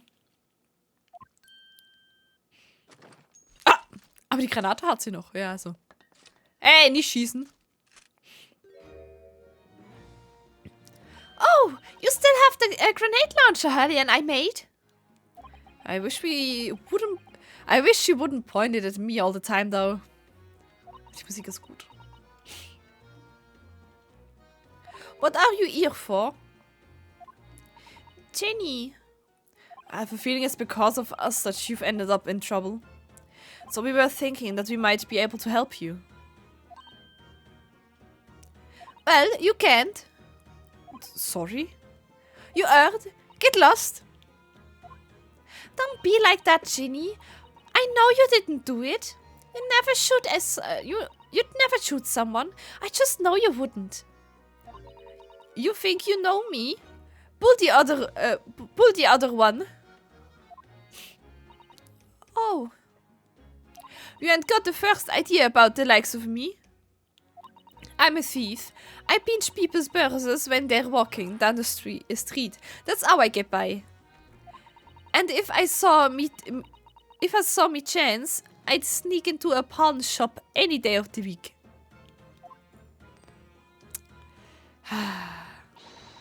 Weißt du, was mir gerade von der Seitenansicht auffällt? Die Enden von Iris' Haaren sind Herzen. Look at those cute hearts. Okay. Just to see what I could lay me hands on. Get it? That's the kind of person I am. Come on, hör doch auf. Das... But Ginny. I'll be in court tomorrow, they say. Some cop came by before and said he'd be a lawyer for me or the like. Said it was my right or something. But I told him him to get stuffed. I don't need no lawyer. I don't need no one. She couldn't be staring at me anymore, obviously, if she tried. Why are you being like this, Ginny? Das ist supi, ey. Ey! I don't understand, Gina. Why did you send the public defender away? He wanted me to sign some papers. Representation papers or something like that. It's all gonna be rigged anyway. The whole trial. They're pinning it on me, cause I'm a kid. That's what grown-ups always do. Why do you think that? Because that's how it's always been for me, growing up in the back slums, my whole life. If you do what the grown-ups tell ya, till get your mates direct off to coppers or worse. I've had it happen to me before and all. Been sold out and nearly snaffled on the back of it. You can't trust no one, that's the point. As soon as you do, you're gone to grass, dead. Allah. Gina, listen. If you like, in tomorrow's trial, I could... Forget it! Ginny! Don't you trust Runo? Nah, I don't. Oh, ei. Weißt du, wie ich es liebe, wenn du jemanden verteidigen musst, der nicht verteidigt werden will? Das ist Peak. Look, I ask you nicely now. Just leave me alone. Also, ich hab noch was zu sagen. Was passiert? Will you tell us what happened, Gina? Last night at the pawnbroker's. There's nothing to tell. I figured I'd pay me, so I broke into the place and started going through the storeroom. But the old bloke walked in on me and you know the rest. But why, Ginny? Why would you do that? Ain't it obvious? The place is full of stuff I could sell for a shilling or two. Diving ain't easy, you know. It's a lot of work and half the time you don't even get nothing. Lass mich nicht verteidigen, du bockiges Kind. Yes. Obwohl eben, ist Fionoske gleich alt wie Susato oder ist er auch 17? Weil je nachdem ist sie sogar älter als er. Is that really why you broke into the place? What? Are you sure the true reason was something else? Wasn't something else? Oh, give it a rest. What be the point anyway, eh? Nothing I could say would make a blind bit of difference. Please, tell us, Ginny. We'll believe you, whatever it is. Believe me? Oh, don't be daft. You can't believe nothing. Everyone lies all the time. And you know what? When it comes to liars, I'm the biggest of the lot. I've told some unforgivable lies. I have. What do you mean by that? What unforgivable lies? Vermutlich ein Fall von Guilted. Tell me more. Tell me more, tell me more. Da da da da da da. Ha ha ha ha ha. Okay. What did you mean before, Gina? When you said you were the biggest liar of the lot? Why don't you just tell us what these unforgivable lies you've told are? Maybe we can help. Sorry. We're out of time. They're gonna wanna question me now. Ginny, please. Oh, yeah.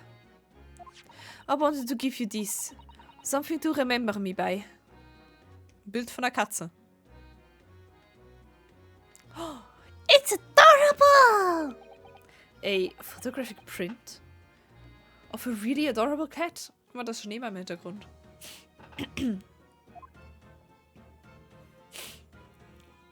I found it in one of the pockets of this coat. Ain't no point me having it. I wonder what a little photograph like that was doing in a pocket of that overcoat. Das wird doch noch ein Beweis! Oh ne. Anyway, don't bother coming again. Bye. Bye! Oh, Ginny. The white cat photograph has been entered into the court record. Okay. Ja. Pawnbrokery? Und danach können wir noch mal zu Hospital gehen. 16. April, Windy Banks Pawnbrokery.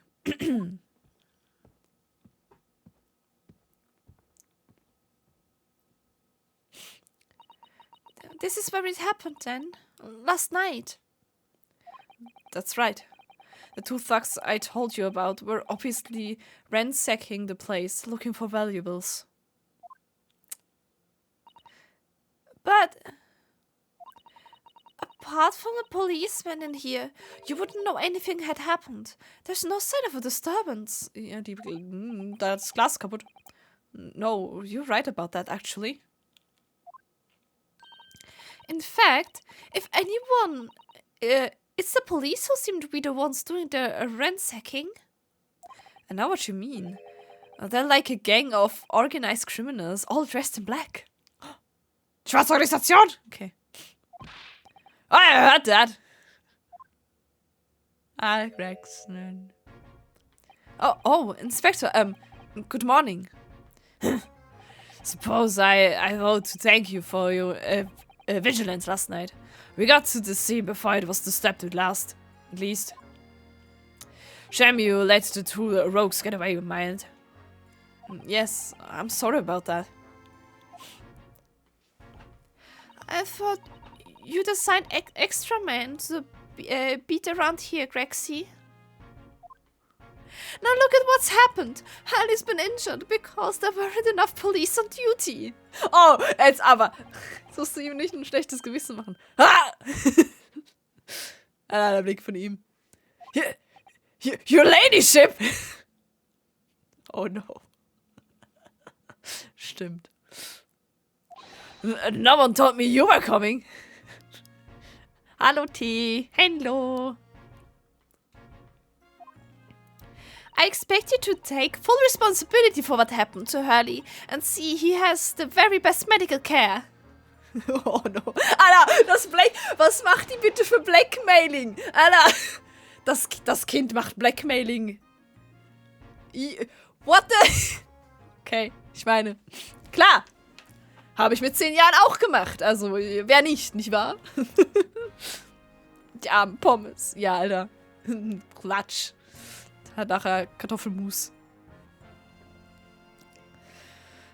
Of course, your ladyship. The very best doctors in the capital are tending to him as we speak. Wie stolz auf sie. Hey! Alter. And I don't think it's Runo's fault that the rogues managed to get away, is it? Chasing criminals is the police's job. Absolutely, your ladyship. That's the same, ma'am, as you say. Alter. Warum hat die 10-Jährige den Police Officer so um den Finger gewickelt? Was ist hier los? Dude. Ist normal. Ja, die hat eigentlich... Es war sie was! Okay, nee, lass mal. Ich glaub nicht. The gent in black is totally blameless. Everyone's in agreement about that. Would you believe it? He's like a completely different person with Iris. Talk about a personality change. Oh, where are my manners? Are you thirsty, your ladyship? What the fuck? What? Alter, wie gut.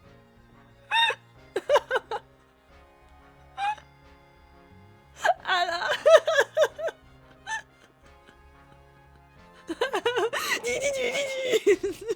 Was mit dem passiert, Alter? Also so gibt er mir schon ziemlich Luigi-Vibes, ganz ehrlich. Wenn er sich so verhält. Perhaps you like some juice? Some nice, refreshing fruit juice. Apfelsaft gerne. Ich auch gerne. Oh, Apfelsaft ist voll geil. Nein, jetzt habe ich Bock auf Apfelsaft. Ich muss mal wieder Apfelsaft haben. So frischen Apfelsaft ist mega geil. Wo waren wir? Oh, why? Are you thirsty, Grexy? Alter. I have some of my special herbal tea with me, if you'd like some. Oh, guck mal, wie süß die Thermoskanne ist. Oh no. Ist der Finger oben, wird man dich loben. Ja, warte, ich trinke mit.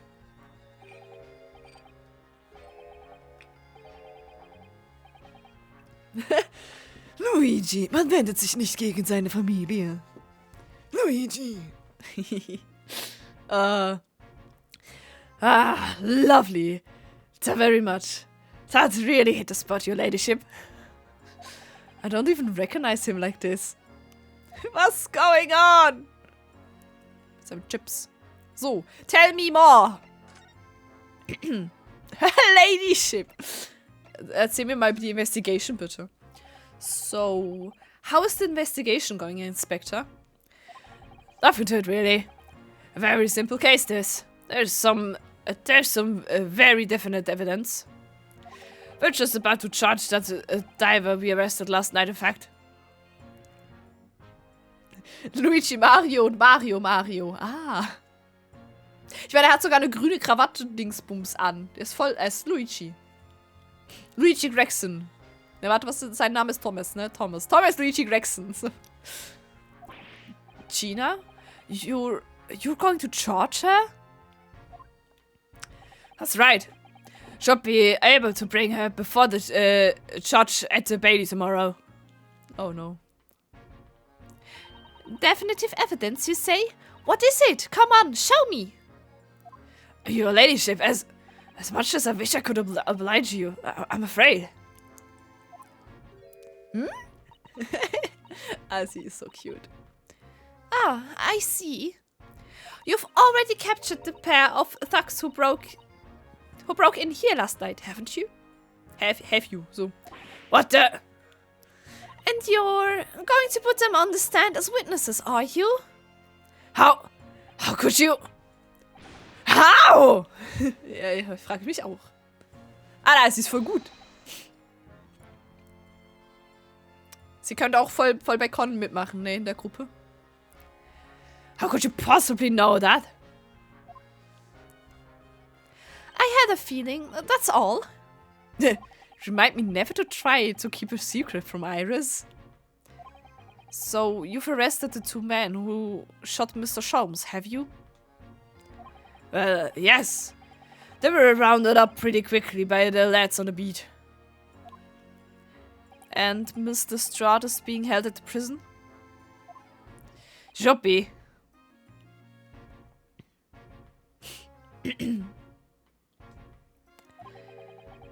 That's assuming she hasn't lifted the key from the jailer, of course. Dann isst er seine Pommes. Prom. Seine Infinite Pommes Packung. Can you tell us anything about Mr. Sholmes? What's his condition? Sorry, I'm not at liberty to divulge that information. Scotland Yard matters are strictly confidential. So confidential wie das mit dem Hidden Path da, so, ja. Mit dem Geld, das da gelagert wird, ja. Totally secret. Hat uns niemand gesagt, ne? Ich meine, was? Well, I know he's being operated on at St. Sinners. Why can't I see him? I'm family, you know. I'm terribly sorry, your ladyship. It's the hospital's policy, no visiting at all. Also ich meine, in eine Operation reinlaufen ist vielleicht nicht so das Beste, was du tun kannst. Oh. The bullet must have hit an artery in his midriff. He's lost a fair bit of blood. Okay, haben wir einfach nicht gesehen. Wo ist sein Blut? Wo ist die Blutlache, hä? Oh no. It didn't seem too bad in the first hour or so. But a hemorrhage like that is enough to make even the one and only Sholmes pipe down. Mr. Sholmes is a human like the rest of us, you know. Well, anyway, he's having emergency surgery right now. We've got to stop that bleeding. Oh no. But he will be alright, won't he? They'll be able to make him better? Of course, your ladyship. He'll be as right as rain before you know it. Don't lie to her, please. Really? How do you know? How do I know? Because, of course. Yes. Because Mr. Sholmes is such a great detective. That's why. Anna. We'd better pray the doctors have a better grasp of what's needed to make someone well again. Oh no. Oh dear. Please don't die, Hurley. I'll report to your ladyship the moment I hear he's out of the operation theater. Okay. I couldn't help noticing, Inspector. What? Out of it, sunshine. Well, there seemed to be a marked difference between the way you talk to me and Iris. Watch this sauce, Sonny. I'm a copper. Ups, da wollte ich nicht reindrücken. Aber we don't go in for favorism. Klar. But he's right. You do treat us differently.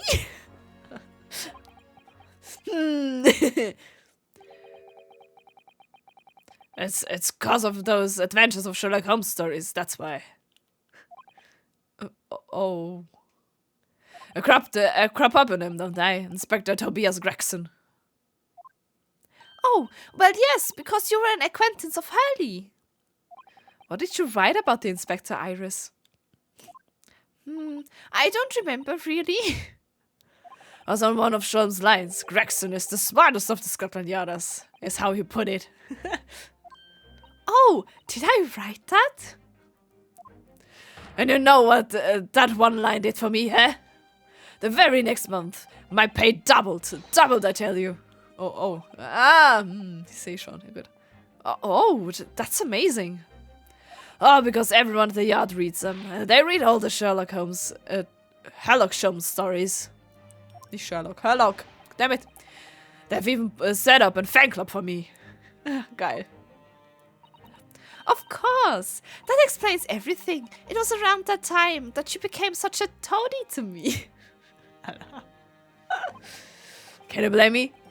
All it takes is one bad word from you and Sholmes could change his tune about me. Gregson? No.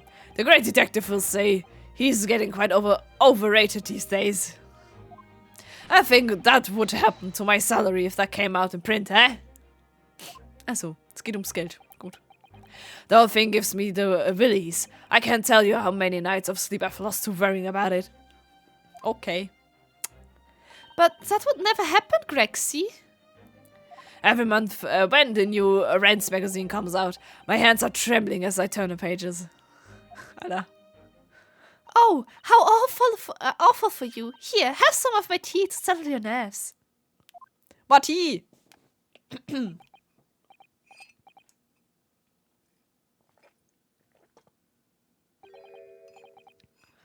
Seine Stimme ist so anstrengend.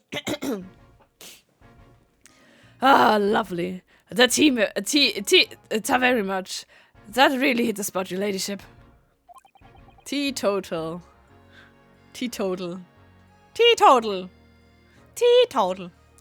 Oh, yeah. There's something I was supposed to talk to you about, actually, Mr. Naruhodo. Yes? What is it? I've got an important message for you. I clean forgot about it until now. An important message? I wonder what it could be. Stimme. Hallo. Der ist so anstrengend zu lesen, hey, holy shit. Ich lese jetzt dann alle einfach nur noch mit meiner normalen Stimme. Are you going to tell me what this important message is then, Inspector?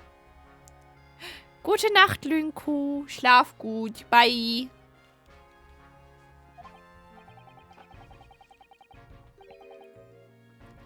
Yeah, it's about that young lady who's normally by your side, your assistant. Dear Susie, is she alright? She's at the station, isn't she? And being questioned, I believe.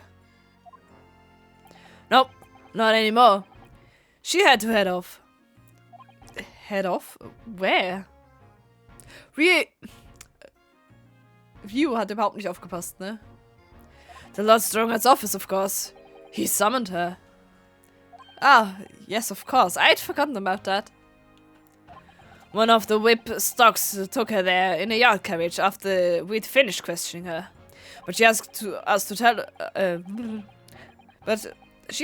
tell you she didn't have the fare for the return journey and to go and meet her there. Also okay, abholen. Gut. She's got enough using Scotland Yard as a blooming message service. I see. Well, thank you for passing that on, Inspector. Why did Susie have to go and see the Lord Chief Justice? She didn't tell me. But I'd better head over to the Lord Chief Justice office to fetch her straight away. Frage ist, bringt mir das irgendwas, wenn ich mich hier umgucke?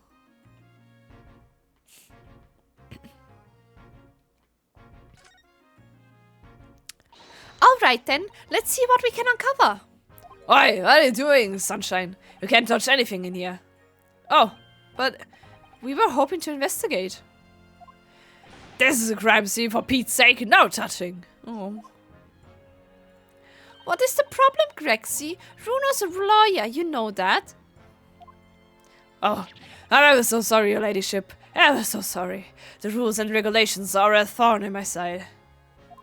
Of course, if Mr. Naruto was to have been properly appointed by the council, that'd be another matter. Okay.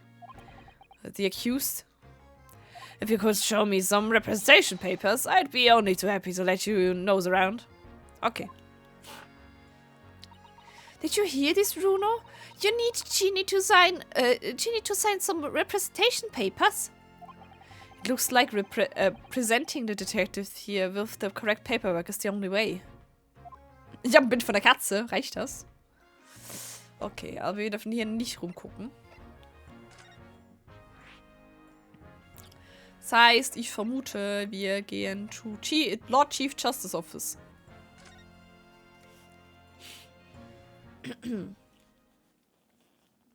Hi.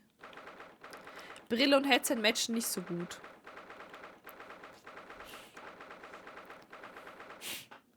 »16. April, British Supreme Court, Lord Chief Justice Office.« Clock Tower!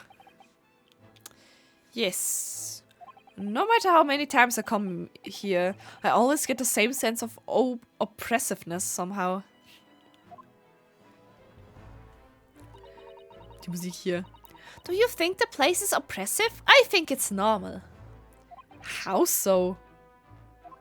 I mean, look at this suit of armor over there. You can't take that seriously, can you? Maybe. It thinks the same about you. Wie habe ich ihn gesprochen? Scheiße, ich habe keine Ahnung mehr.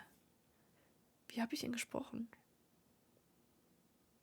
Oder ist es jetzt Susato? Nee, das ist glaube ich, er. So everything is clear with regard to tomorrow's arrangements, I trust. Yes, thank you very much. There they are. Susato-san and Lord Strongheart. Lord Strongheart wird doch auch noch irgendwie darin verwickelt sein. 100 Pro. Irgendwie wird doch der auch noch dran verwickelt sein. Keine Ahnung. Es ist doch hier alles... Keine Ahnung. Keck. I wonder what they're talking about. They both look very serious. Very good. There is nothing further to discuss. You may return to your lodgings. Alles korrupt hier. Ja, vermutlich. No doubt you have much to do in preparation for your return to your homeland. Moment, was? Warum schickt er Susato nach Hause? What is going on? Wait. What did you just say? You return to your homeland? Susato-san! Oh, hallo.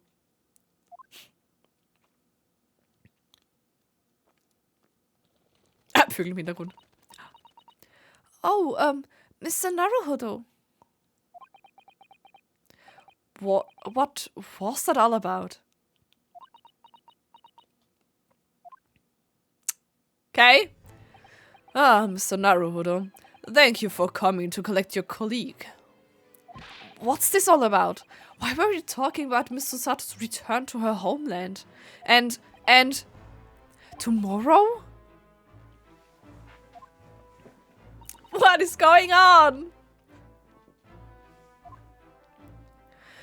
Tomorrow?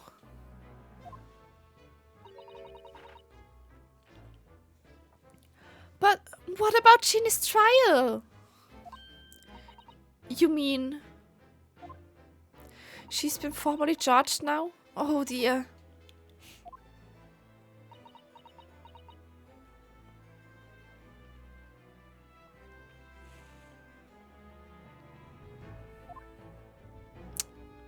Gut, haben wir das geklärt? Ich meine, was? Hallo? Was meinst du mit, du gehst zurück?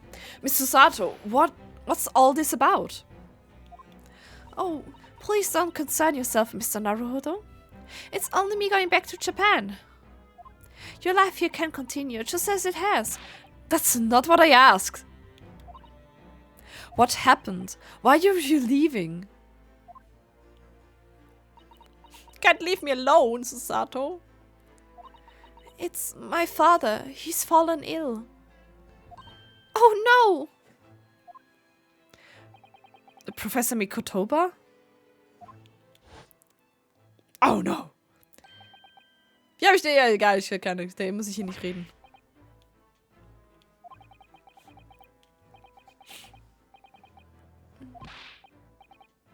Der Typ, der coole Typ. Ah, der hat so nette Augen, ne? Eugene Mikotoba.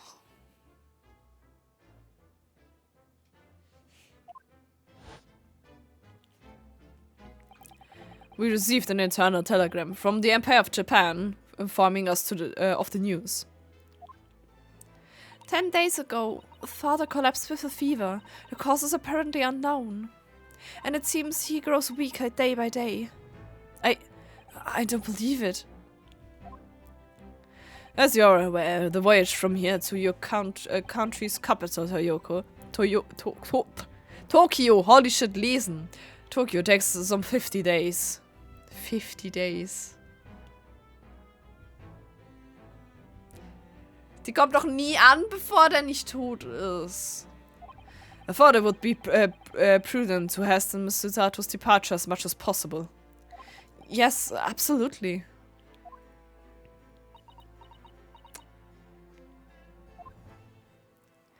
I will leave London first thing tomorrow morning. I can't believe this is happening. Ja gut, shit. So, Gina has been charged? Will have to appear in court? She'll have to appear, so. Yes, she was formally charged a few hours ago. And the date of the trial has already been set for tomorrow. No, not even 24 hours later. Gina. Ah, the Lestrade girl and the murder of the Baker Street pawnbroker, yes? An all too conspicuous case. The pickpocket was clearly disturbed mid-robbery and shot the man in a panic. No, the yard is overstretched as it is, without wasting time on these open and shut cases. It's not wasting time. Ginny would never do something like that.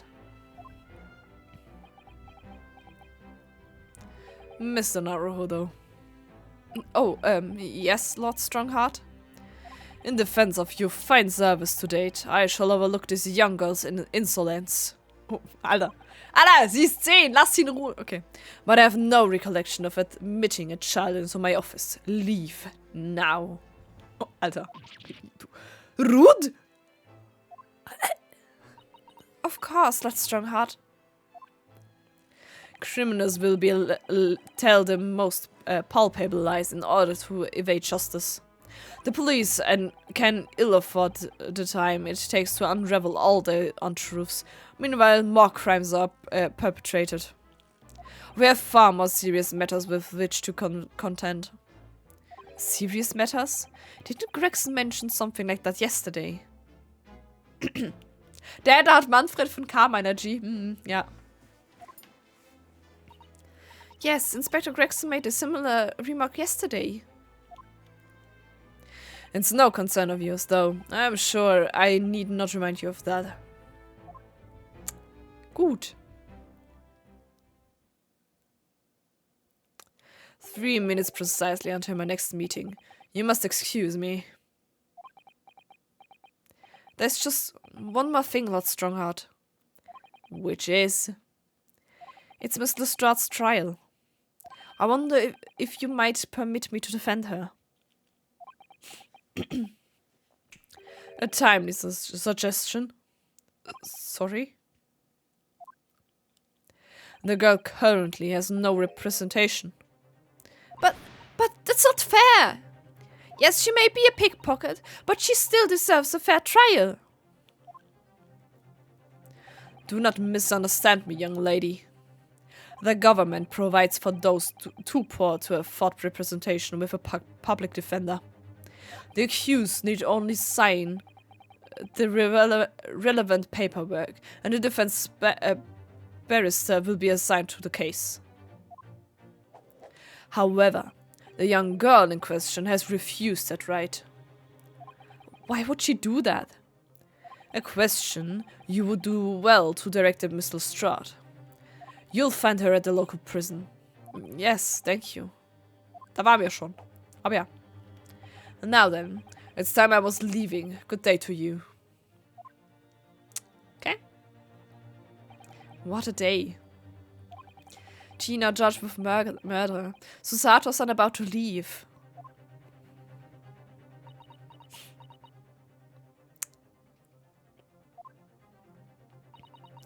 Come, Mr. Naruhodo, Iris, we must make haste. But, Susie... You're leaving for Japan tomorrow morning, aren't you? Don't you have packing and things to do? As Mr. Naruhodo's judicial assistant, my personal circumstances are of no consequence.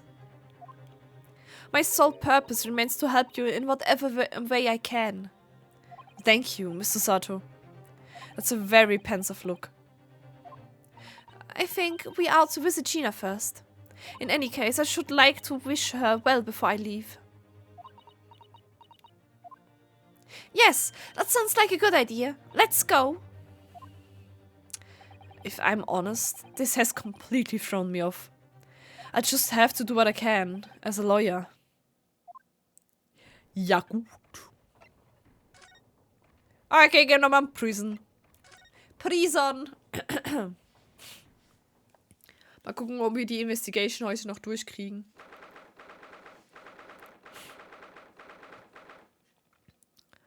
So, da sind wir wieder. Ah! Hello again, Gina.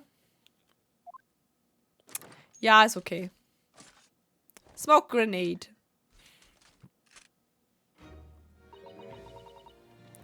What are you lot here for now? To have the muzzle of the grenade launcher shoved into our faces yet again, obviously. Ach. I think I need to improve the way you load ammunition into that thing, don't I? Gut. Look! You can come as many times as you like, but I ain't got nothing more to say to you. Pech?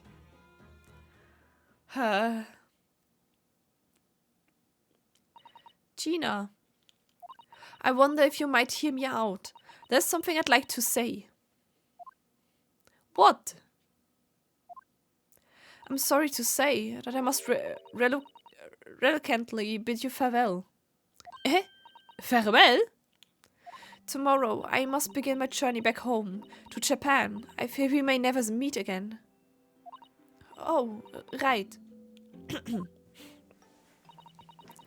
I've had the pleasure, Stimme, please don't die now, of meeting so many lovely people here in London. I have so many wonderful memories. And yet, as things stand now, it will be a glum parting indeed. Poor Iris is so miserable. Susie. Well, that ain't my business. Both Iris and Mr. Naruhodo believe you to be innocent, Gina. They've put their faith in you. But somehow you can't find it in your own heart to put your faith in them. Yeah, that's right, I can't. What of it? It grieves me greatly to have to say goodbye to my friends when they are so clearly unhappy. Ah, die Musik. Because of you. What? It's my fault? Yes, so I have one final request, Gina, before our paths never cross again. Right here and now.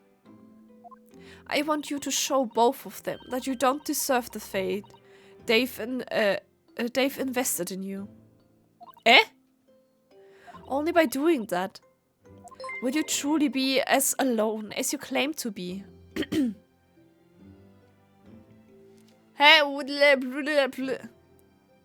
Achso, da. Danke für den Follow, Crunchy Streams.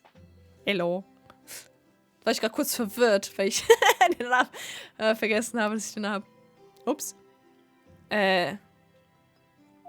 Oh, China. Come on, lass mich dich verteidigen.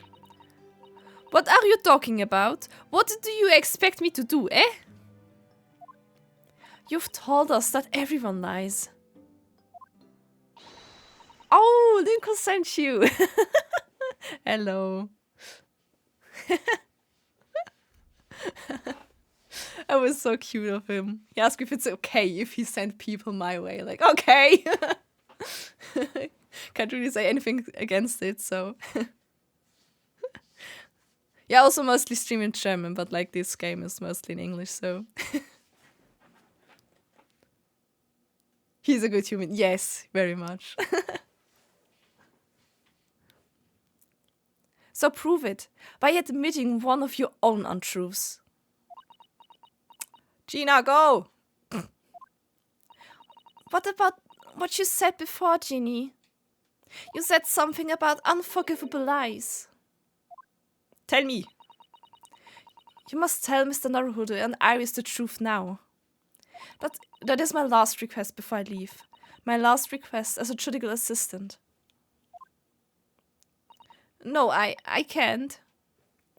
Whatever these lies are, they're obviously weighing very heavily on Gina's mind.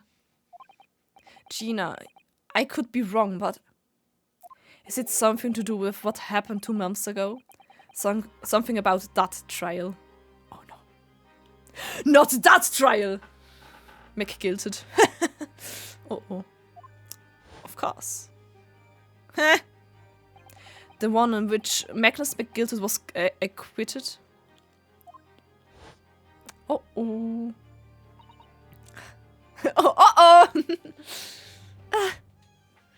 The case of that mysterious murder that took place inside the omnibus. You were called as a witness by the prosecution. Is that what this is about? Yeah, you're right. Because in that trial... Oh, I lied. I lied like you wouldn't believe. Okay. Will you tell us about it now? Tell me, please. Please. Okay. The trial 2 months ago. Like you said, it all happened 2 months ago. Nice to hear. The coppers got all me and shoved me in the witness stand. And based on your testimony, Mr. McGilted was declared innocent. Yeah, well, the thing is, I lied about a whole bunch of stuff. I knew it. It's obvious. Okay. What sort of thing did you lie about? Alles. Oh, okay. I was hiding under the seat that night. That was the truth. Okay. But it was pitch black in that little cubby hole. I couldn't see a thing, and then... Punk. I heard that loud thud, like someone falling on the floor. And that's when Mr. McGildet discovered you. Yeah. Okay. Oh. He pulled me out from under the seat and set me next to the dead man. Alter! Okay. McGilton is horrible. Holy shit. Oh no. There weren't much light to see by, but when I looked at me ends, I had the calf's blood all over him. Okay. I was so scared I couldn't even speak. You had his blood on your hands? In other words, it was Gina that the witnesses on the roof deck saw through the skylight. Oh. Then Mr. McGilton started asking you questions, I suppose. Who you were and why you were hiding under the seat. Yeah, he did. Only that's not all. What do you mean? I mean, he threatened me. Threatened you? How? He made me swear about what I'd seen and what I'd heard. And about what he was gonna do after the calf was found dead. It made me swear I wouldn't tell no one about any of it. If I did that, he said, he'd let me escape before the coppers showed up. Blackmailing children, okay. Ich meine, was? Gina, you must tell me what he swore you to secrecy about. What you saw, what you heard, everything.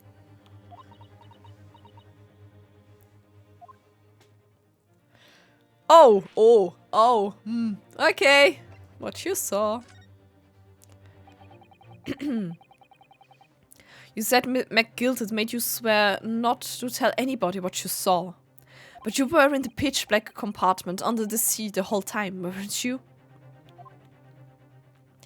Yes, with Mr. McGilton sitting above your head, if I remember correctly.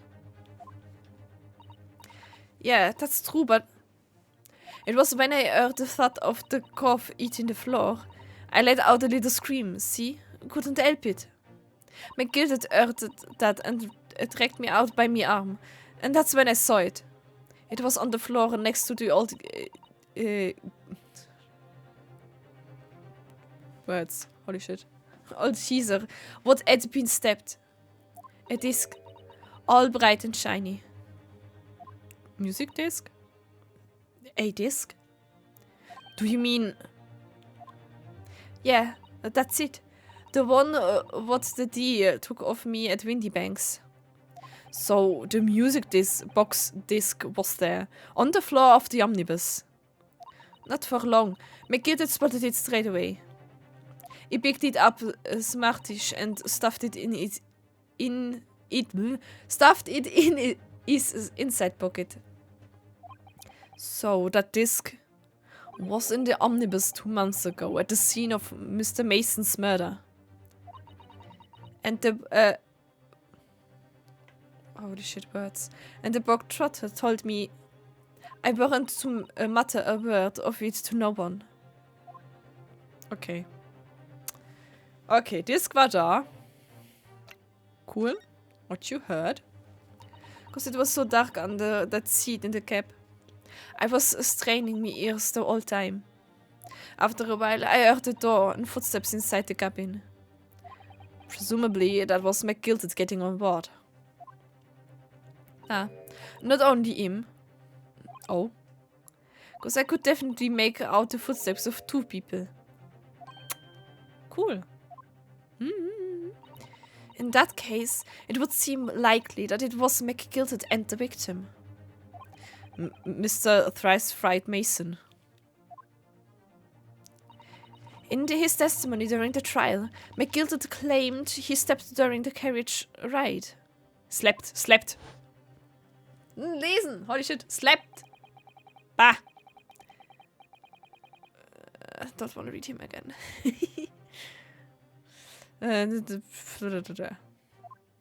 Past is past. Ich lese die Sache nicht nochmal vor. And your own testimony, Gina, supported this. I see. Irishman snoring. Snoring. Yeah, that weren't exactly true. Neither of them was asleep. I could hear them talking the whole time, in low voices. What? What were they talking about? Sorry, I don't know. The sound of the horses and the wheels was too loud. But that still tells us something. Mr. McGilded and the victim knew each other. Das wussten wir vorher schon. Okay. Naja. So, McGilded was lying, as I suspected. After the event. I knew it weren't gonna take long before someone raised the alarm that the bloke had been killed. Yes, you were quite right. The other passengers on the roof deck noticed very quickly. So when the cab came to a stop, McGilded told me to hide back under the seat again. I climbed in and waited. The two cops from up top ran off to get the coppers. Yes, Mr. Fairplay and Mr. First. Mr. First, the lady! No, my date. Mr. Lady First. Oh, dumme Namen, eh. Right, and after they'd gone, McGilded asked the driver to do him a favor. A favor? Alter. Now then, fella. What I need you to do is take this gold of mine and deposit it with a nearby pawnbroker. And for your troubles, let's see now. I'll give you 10 guineas. Dude. A nearby pawnbroker? You mean on Baker Street? Oh. Yep, you got it. It was Windybanks. The goat snapped up the money and ran off to pop this coat as fast as he could. So then there was no one left in the carriage. McGilded opened the box under the seat and let me get out of there, but not without conditions. Oh, damn it. I see. Oh, conditions. Okay, tell me. What were McGilded's conditions then? For letting you go free, I mean. Not dead in a soul. Not for anything. About what I saw and what I heard. And there was something else as well. There's more? Yeah. This is the most important thing, he said. Oh. Das ist gut. Musik ist so gut. I'm after sending the coachman on a little errand for me with some small charge in his hand. Now then, did you hear what I asked of him? Did you see anything at all? At all? At all at all? At all at all? You asked him to go pop your weasel, right? Aye. The fiend's taken me overcoat to deposit with a pawnbroker hereabouts. And I wanted you, lass, to take the redemption ticket for it. Do you understand? What? You want me to have the ticket? That's right. And I'll come fetch it from you later. Sometime within the next 2 months. You're to hang on to it until then. Is that clear? And whatever you do, don't lose it. What the fuck? Alright then. And in case I might happen to be delayed at all, you're to go to the pawn shop, Windybanks, so it is, and you're to extend the loan before the 2 months is up.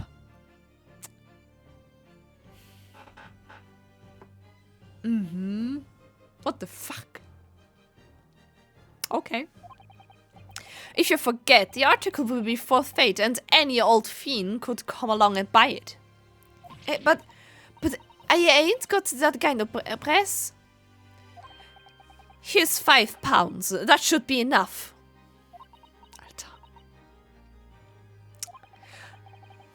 Do we understand each other, lass? Don't try anything funny now. If you go against me. Yeah, I get it.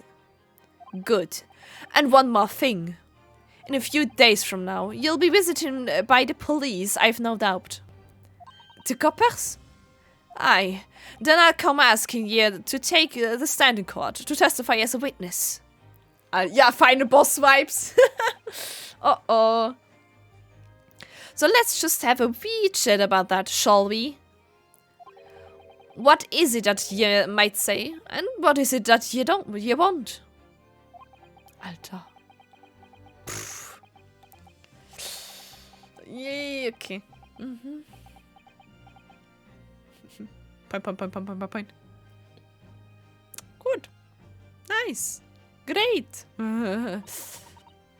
After it gone over it all, I picked it. Got as far away from there as I could.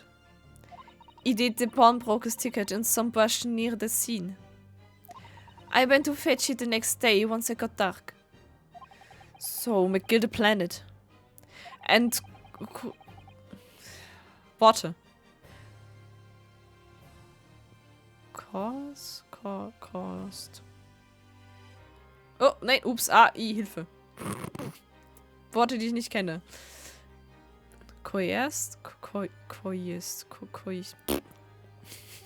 English.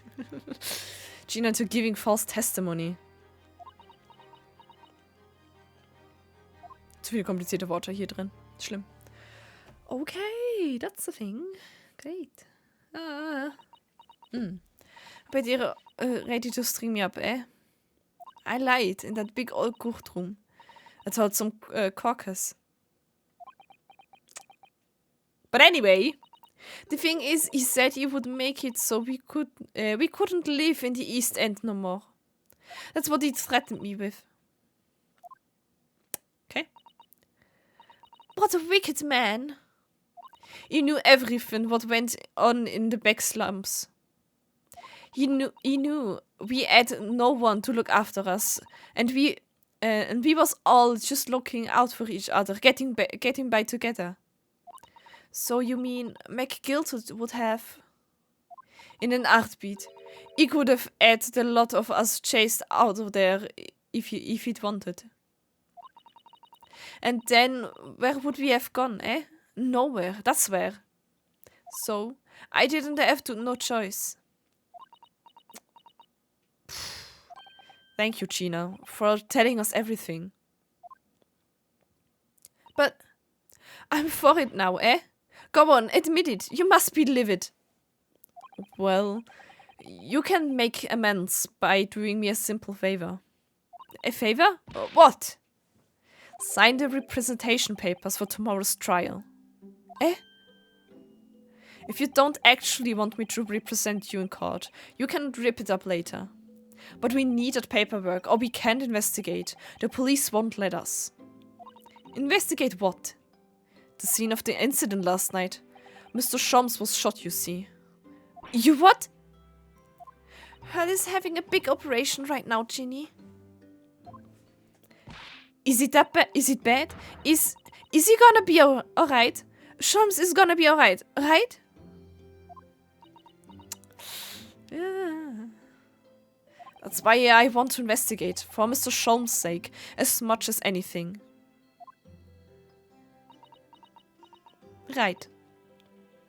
So what you're saying is, if I sign that bit of paper, everyone's happy. Is that it? Something like that. Mr. Sato? Yes, of course. I have the representation papers here. How do you write? Was? Yes, they had rated. Yeah.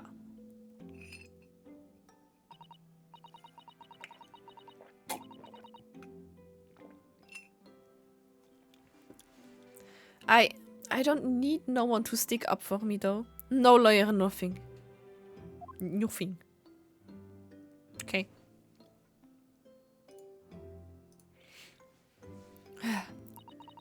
Poor Ginny. She seems so lonely. Gina's representation papers have been entered into the court record. Great. Well, at least this should mean that we can investigate the scene at Windy Banks now.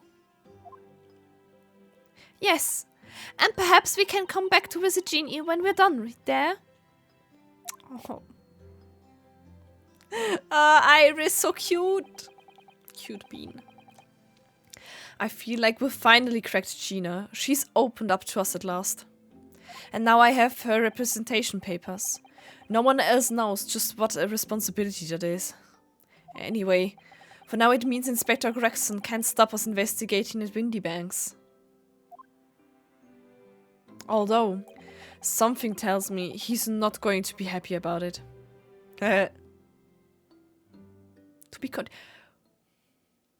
Schon wieder so ein kurzes Teil. Können wir noch eins mehr machen? Ich weiß nicht. Save your progress. Yes, please. Ich möchte gerne speichern. Da. Das war schon wieder so kurz. Ich habe Angst, dass jetzt einfach ein langes kommt. Das ist 20 vor 10. Investigation Part 4. Holy shit. Alter, wie lang ist der Fall denn bitte? Long Trial.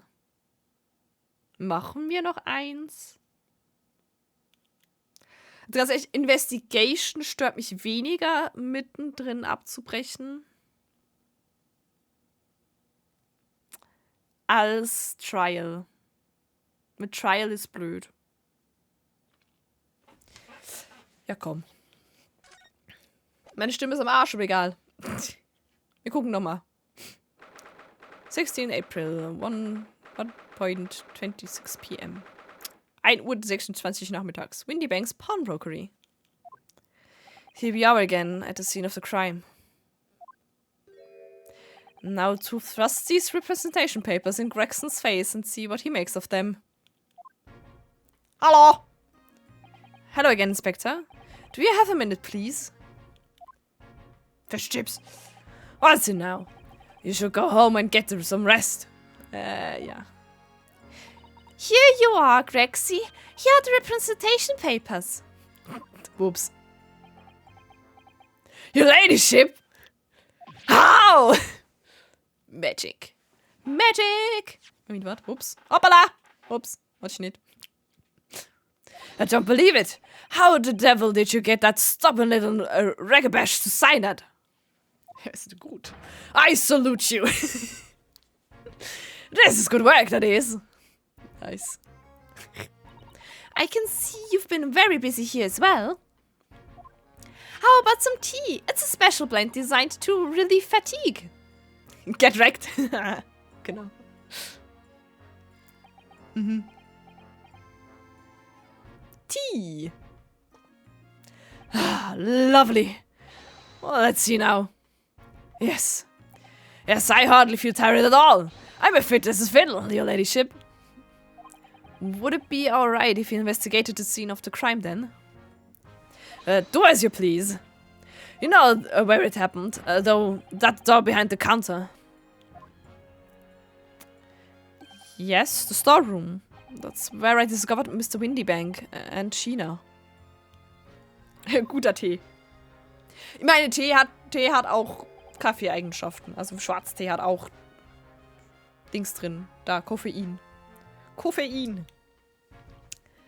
Right, well, I'll be getting back to business then. Will you be investigating in the storeroom as well, Inspector? Sounds like coffee. True. Coffee. I'm perfectly honest. We need to wrap this up before long. Can't afford to spend too much time on it. But there are some articles to go through. It's taking forever. Even with the lads working around the clock. Die Bilder? Security camera Bilder, glaube ich. Which is a problem. Cause there's another case in the yard needs to investigate urgently. That must be what Lord Strongheart meant by far more serious matters before. What I'm saying is, don't get under my feet, Sunshine. Okay, okay. Sehr gut. Tee schwarz mag Schwarztee? Aha. Come then, let us not waste any time. Susate macht jetzt einfach Nacht durch. Hallo, examine, please. I would like to examine stuff like the lamp. Hello. One lamp, please. Oh. There's the article ledger here and Mr. Windybank's notes and... What's this? It looks as though someone has left a little photographic print behind. Oh, look on the back. There's some writing. Is there? Oh, show us, Susie, show us. Oh, Blut. Blut! Blood. Oh no. Steht da. 15th February, 10:30 p.m. Article deposited. One gentleman's overcoat. Loan amount paid £1. Redemption deadline 15th April, 10:30 p.m. A gentleman's overcoat, pound for £1? Clearly it was a very fine coat. In fact, I think... Yes, there must be the ticket for the overcoat that Ginny redeemed yesterday. And it's still... and is still wearing, which belonged to McGilded. I would never have expected a redemption ticket to be handwritten on the back of a photograph, though. It seems Mr. Windybank just used whatever piece of paper he happened to have to hand. Moment! Moment! But this photograph of a cat? It looks very familiar, doesn't it? I'm sure I've seen this exact same picture somewhere else recently. Was wo? Oh, yes, you're right. Very recently. Cute cat. It's the same as the one Ginny gave us earlier. Of course. I was forgetting that she gave us the print. Well, what are you waiting for then, Mr. Naruhodo? Get it out. All right, all right. Let the cocks turn. Ja. Okay.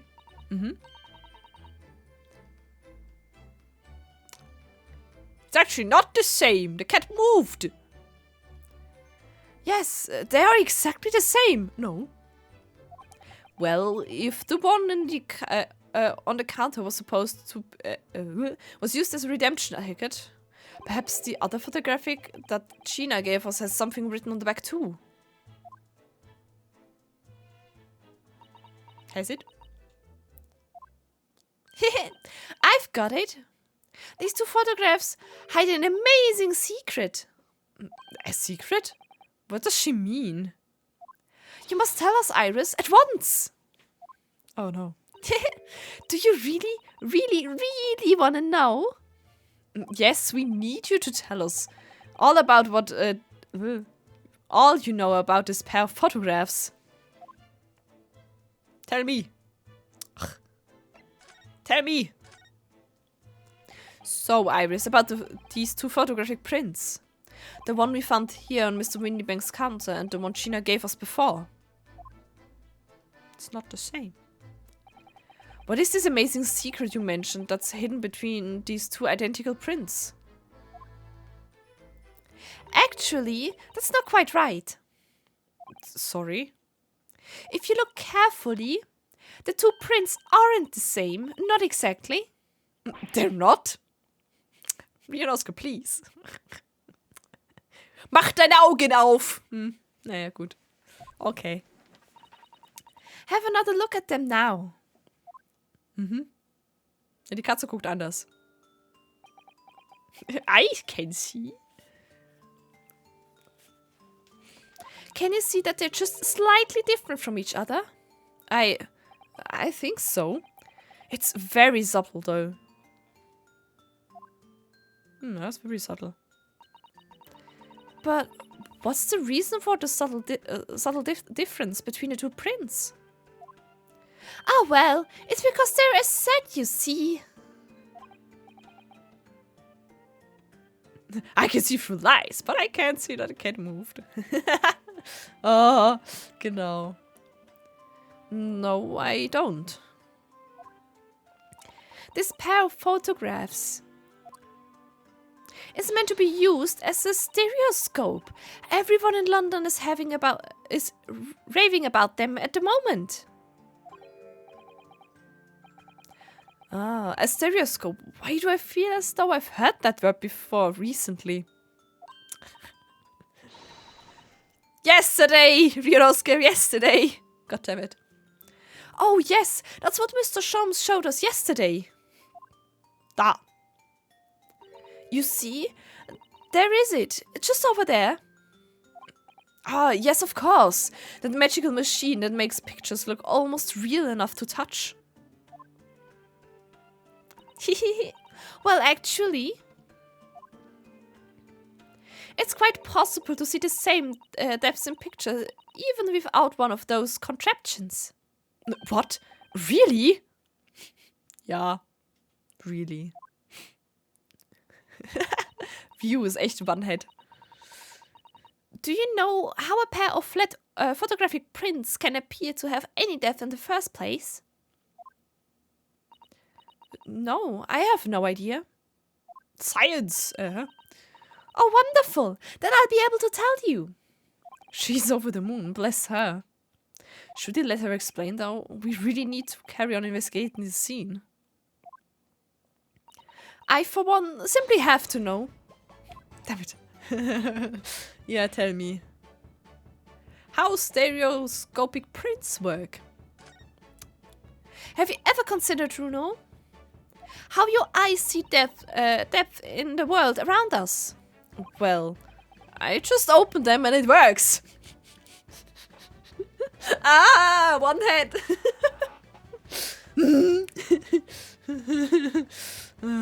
Damn it. But the reason it works is because we have two eyes. Yeah. Two eyes? Shocking. What? If you try closing just one eye at a time, I think you'll see straight away. What do you see with your left eye? Left? My monitor. Are you? And what do you see with your right eye? Ah, I see. Ja, eine Echse! Klar. Or ever so slightly different. You get a different view with each eye. Yes, the position of objects seems to shift slightly. Exactly, and in your head, your brain uses that shift to estimate the depth as long as it merges the two views into one. Boah, voll Science hier! That's how we can sense depth in everything we see. Ah, my brain really is amazing, isn't it? Ryu.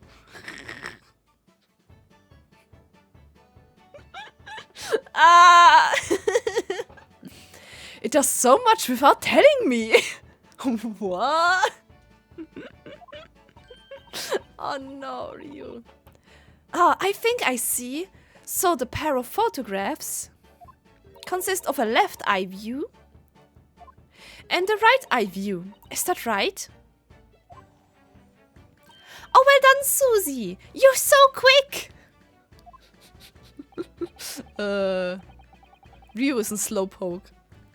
So, if you can persuade your brain to merge the two pictures together in your head, you'd be able to see depth in this prints. Yes, Runo, you're beginning to understand. And the stereoscope's function is to act as your brain and allow you to do just that. Yes, but as long as you have two images, two eyes and one brain, you can actually do it yourself without needing a stereoscope at all. You can? Really? Yes. How to use stereo prints? I know how to do it, actually. Let's try it. Let's see if we can view this pair of prints without the help of a stereoscope. Frage ist wieder, stimmt meine Distanz zum Bildschirm? Oh yes, I'm dying to have a go. Susanne really loves this kind of thing. You need to be able to cross your eyes. That's the main thing. Can you both do that? Ja. Sieht bestimmt lustig aus. cross my eyes? I think I can. Watch me. And see if you can copy. Oh Gott. Oh no, so cute. Make your eyes do this. All right, let me try. Are you ready, Mr. Naruhodo? Yes, du.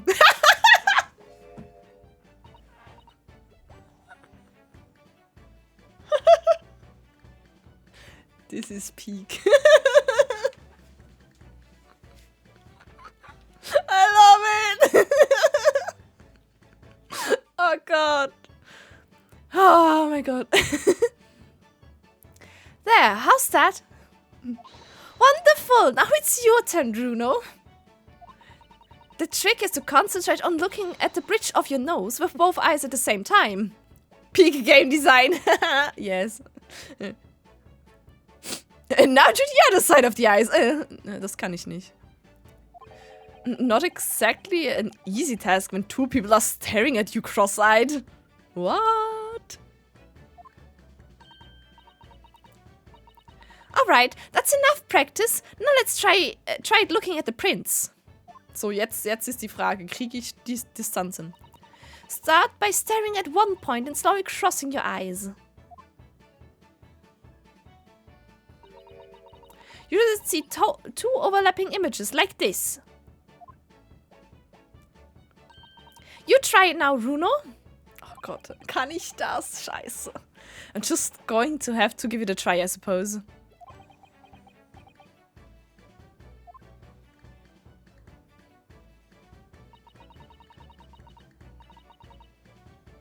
Did the print split into two images for you? Now the next step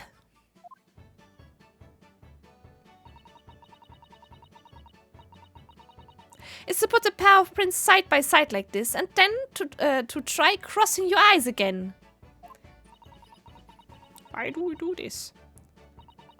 Until one.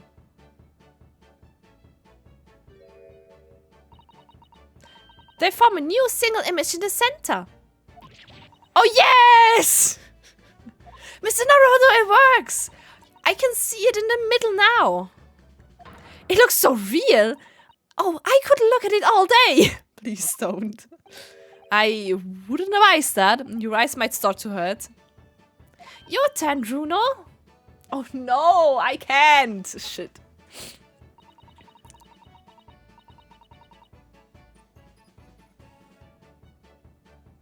I think the distance is wrong.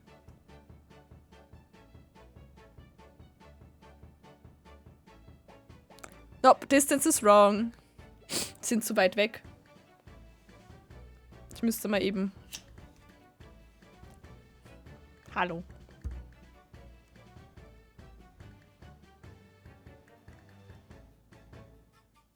Ha, sind wir noch zu weit weg. Okay. Pech. Ich komme nicht nah genug am Bildschirm ran für den Scheiß. Hallo, na. Ich komme nicht nah genug ran. Ich müsste noch näher ran. Bist du etwas sehr nah? Nee, ich weiß nicht, was du meinst. Ich kann noch näher rankommen. Da oben ist die Kamera. Hallo, da.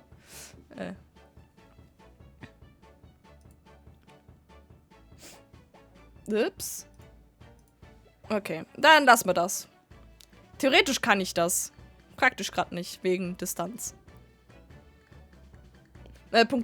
Problem ist irgendwo, mein Punkt wäre irgendwo hier. So weit vor mir. Ich glaube, das ist normalerweise hast du so 30 Zentimeter vor dir ungefähr. Ich habe mehr als 30 Zentimeter zu meinem Bildschirm. Und da ich nicht Handheld habe, ja, gerade. Schwierig. Naja. Keep adjusting the position of your eyes until the two images overlap exactly in the middle. Geht nicht so gut von hier hinten.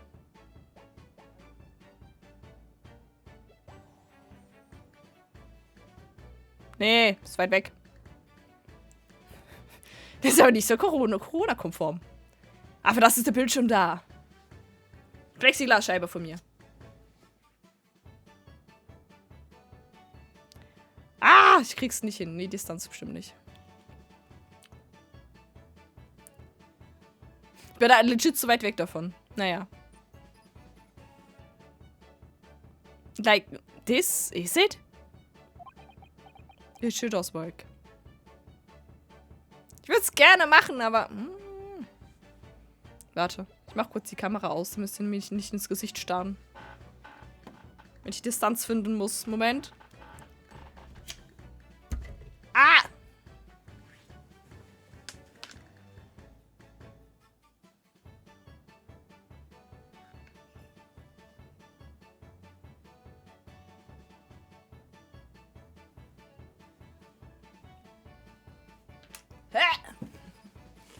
Nix gebongt, hallo? Ich habe das schön langsam weggestoppt. Weißt du, was mir auch noch auffällt? Die Brille verwirrt mich extrem hart für das, weil ich die ganze Zeit den Brillenrand sehe, wenn ich hierhin fokussiere. Das verwirrt extrem. Wuisch, 3D-Bild, cool. Hallo. There, you managed it! So, now you know how stereoscopic images work. Danke für die Erklärung. Well, I don't know who discovered it, but it really is quite extraordinary. Ha. So, what do you think of these stereoscopic prints then, Bruno? They're certainly amazing, but it isn't easy to get the knack of viewing it properly. No, some people find it easier than others. But that's why contraptions like this exist, for people who find it tricky. Oh, I recognize that. We saw one over there yesterday, didn't we? Ah, ja. If I remember correctly, you press this little knob here. Bloop. Then set a pair of photographs in the stand at the back of and bloop. It's still amazing, even though I know roughly how it works now. 3D! Well, London seems to agree with you. Stereoscopes are very popular at the moment. You can find one of these folding contraptions in lots of households in the capital currently. But if these little machines are so affordable, surely there's no need to go around staring cross-eyed at pictures like you hate them. But I hate them. But it's much more satisfying to be able to see the effect with your own eyes. Well, I think so in any case. Stereoscopic pictures. I'd never even heard of them until yesterday. We've certainly learned a lot about them, but I wonder if it's knowledge that I'll ever actually need. Bestimmt. The second white cat photograph has been entered into the court record. Which reminds me, the back of this photograph was used to write out the pawnbroker's ticket that Sheena brought in here yesterday. And the other photograph came from the pocket of McGilted's overcoat. We need to examine everything thoroughly. Don't forget. Yeah. Gonna do.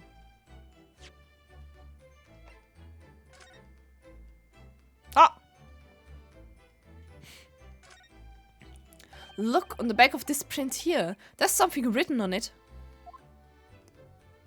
13th February, 9 p.m. Article deposited 1 small box. Loan amount paid 10 shillings. Redemption deadline 13th April, 9 p.m. 13th? So, this photographic print is a redemption ticket. For an article that was deposited 2 days prior to the incident at the Omnibus, it would seem. Das sieht aus wie ein Stempel, so ein, das ist Stan. So, you know. Yes, a small box. That doesn't tell us much about it, does it? Perhaps it contains some valuable mementos. I can't help wondering. Presumably, McGilted never redeemed the article in question since he still had the ticket. So, isn't it possible that the box is still present somewhere in the shop? Ah, yes! If it's something McGilted deposited, we need to investigate. Okay. Nice.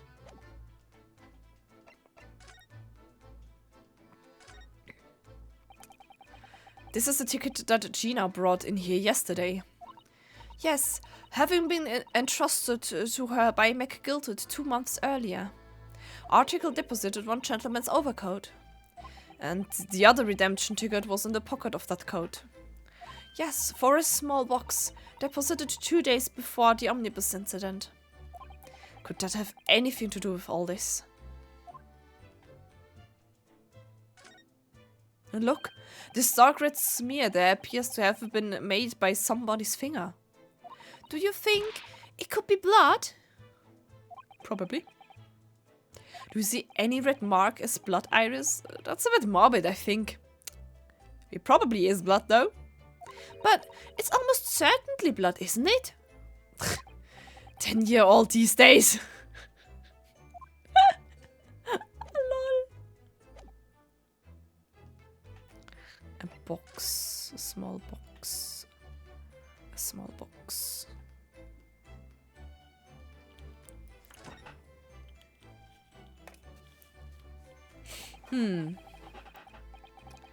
That ledger that's open on the counter, there really is enormous, isn't it?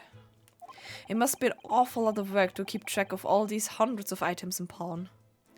It's too much to think about. Better to sell it all and have a clear head, if you ask me. But clearly, Mr. Windybank was very careful when it came to the articles in his care. Okay.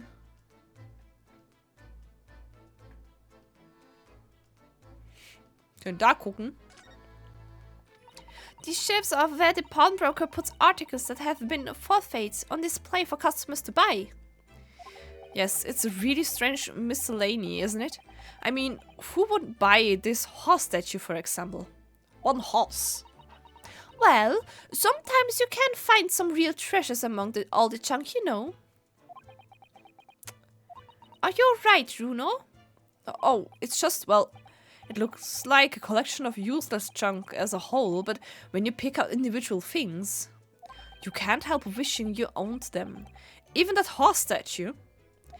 That's exactly how the pawnbroker works. They're very clever. Okay. Is there something else? Police are scouring every inch of this place, by the look of it. Instruction from the yard are to examine every article in the shop and every ledger and book of accounts. Every article? But that's a ridiculous amount of work, surely. We've been hard at it ever since the shop was declared a crime scene in the early hours. There's sifting through it all in shifts at least, but still. We'll be working through the night, that's for sure, and even then we'll barely have scratched the surface. A crime in a pawnbroker's. It must be every policeman's worst nightmare. It's every copper's worst nightmare, you know? A crime in a pawnbroker's. Okay. Do we have more? That's the box.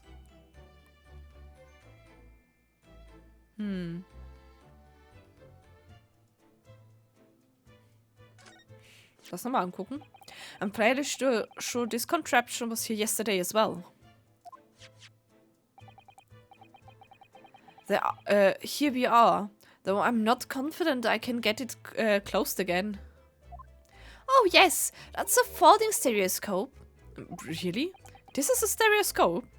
Mr. Shams showed us a picture yesterday that you were supposed to be able to... Das haben wir schon mal... Ja gut, okay.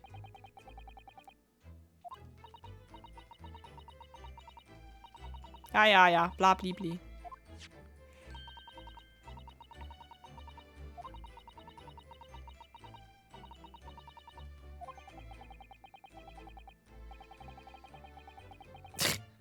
I wonder if I could make money out of these in Japan. It would be a beat keeping my toilet sparkling clean anyway. Is there something else? Oh. Oh! Oh, damn. Look there. Oh, shit. Oh, yes, a bullet hole. And I can see the bullet is still lodged in the wall. Presumably, Mr. Windybank wasn't practicing with his revolver in his spare time. Ah, well. Mr. Sholmes likes to practice in his drawing room whenever he can. He's very patriotic like that. Sorry? It's all there in the adventures of Sherlock Sholmes, you know. Isn't that right, Iris? Ah, did I write something like that? Partly in jest, perhaps. In jest? Well, he doesn't do it often. It is quite a dangerous pastime. He doesn't do it often? He shouldn't even do it once. Forget that for now, Bruno. Let's examine this bullet. Okay, sure.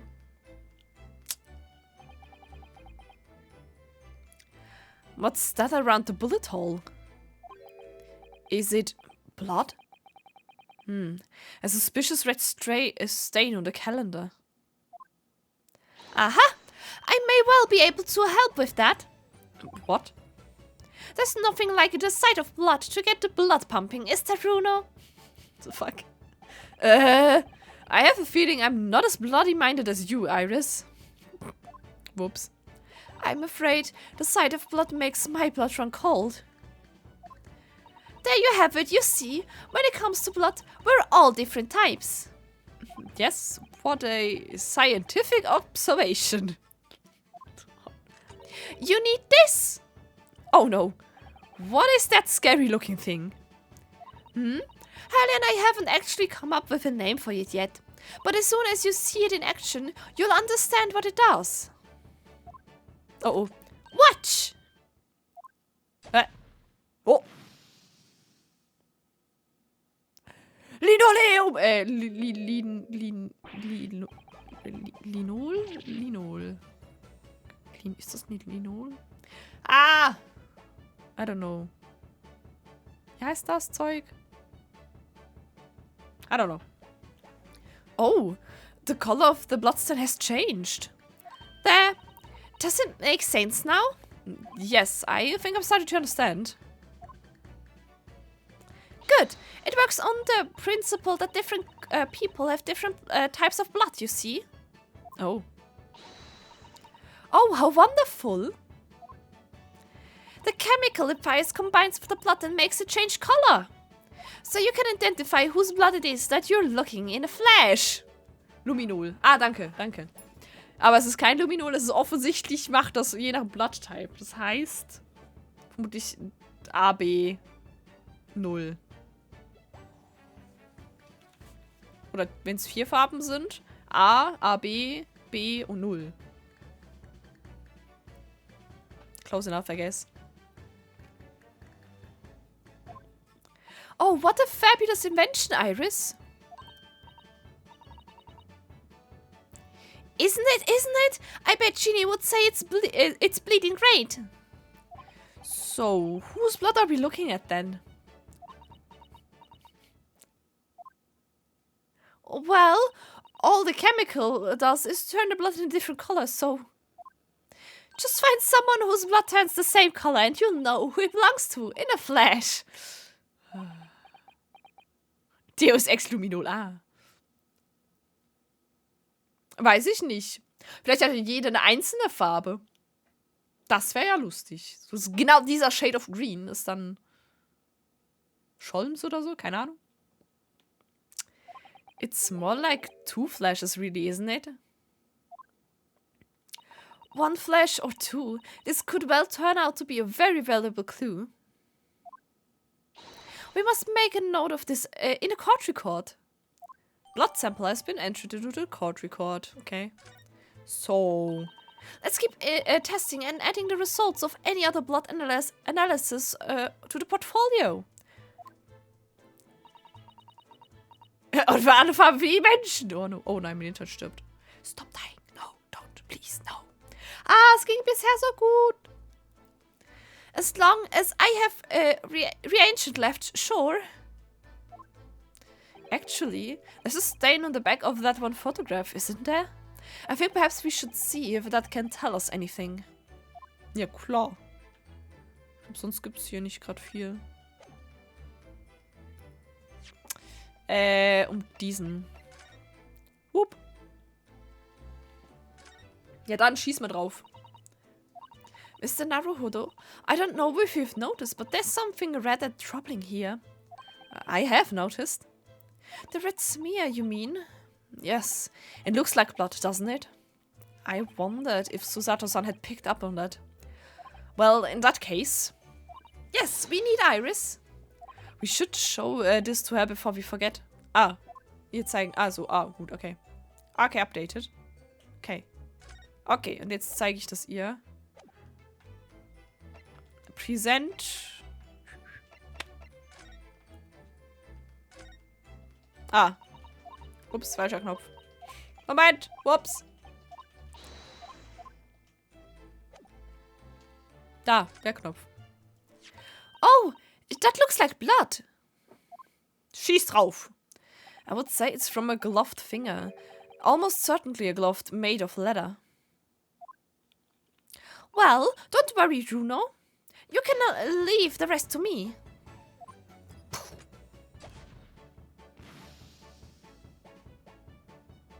That's... Look at that. Yes, that's a color we haven't seen before, isn't it? We simply must add it to the portfolio of blood samples, if it could be an important clue. Although, it would be nice to find out whose blood these different colors respond to at some point. Gut. Well, this particular stain of blood. Oh, you've had an idea, haven't you? Es ist lila, nicht! Ah?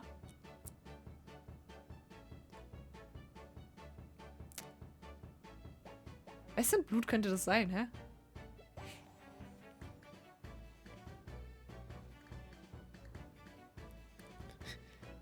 Hä?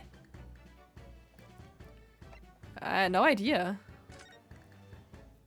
How could I? We don't have a known sample for the same color. Without that, it's impossible to know. Ja, das denke ich auch, aber... How very vexing. Mein Blut, nein! I wonder... What? Well, it's true that color doesn't help us, but what about considering how the mark came to be there in the first place? You might have an idea about that. Might you, Runo? China? Nee, warte.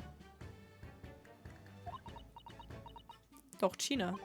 Not if you keep staring at me like that, no. Let's try it again, shall we? Well, this particular stain of blood. Oh, you've had an idea, haven't you? Do you know whose blood it is? Nein, ich hab...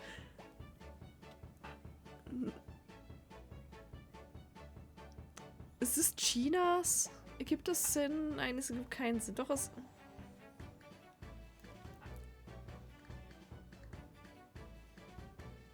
I don't fucking know. Sein Help! Hä? Wisst ihr, von wem das sein könnte? Ich stehe gerade voll auf dem Schlauch. Aber so richtig. Ich stehe gerade zweimal auf dem Schlauch. 3-mal. 4-mal. 10-mal. Stehen alle auf dem Schlauch. Leute, gehen mal alle auf dem Schlauch runter. Oh, shit. Ich meine, China hat sich an dem Ding verletzt, an dem Rad, aber sie hatte den Zettel müsste sie ja vorher in der Hand gehabt haben, nicht mehr dann. Das heißt...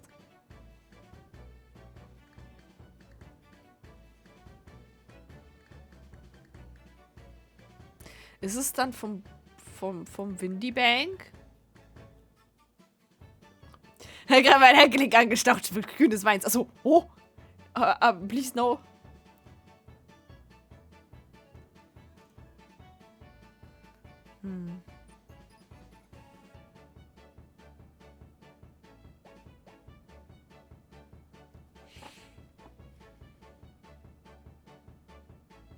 Ja, raten. Ja, gucken wir mal. I think I do. Yes, I have an idea whose blood it is. Oh. Nee, das ergibt doch keinen Sinn. Not from the color I turned, but with a little deduction. Die Frage ist halt, wann ist das Blut da drauf gekommen? Wenn es noch von vorher ist. Und es von dann ist, wenn es abgegeben wurde. Yeah, I think it's clear. Iris, you know as well. You first, Bruno. Who do you think it belongs to? So, was ist denn meine Auswahl? Alright. I believe that this is the blood of.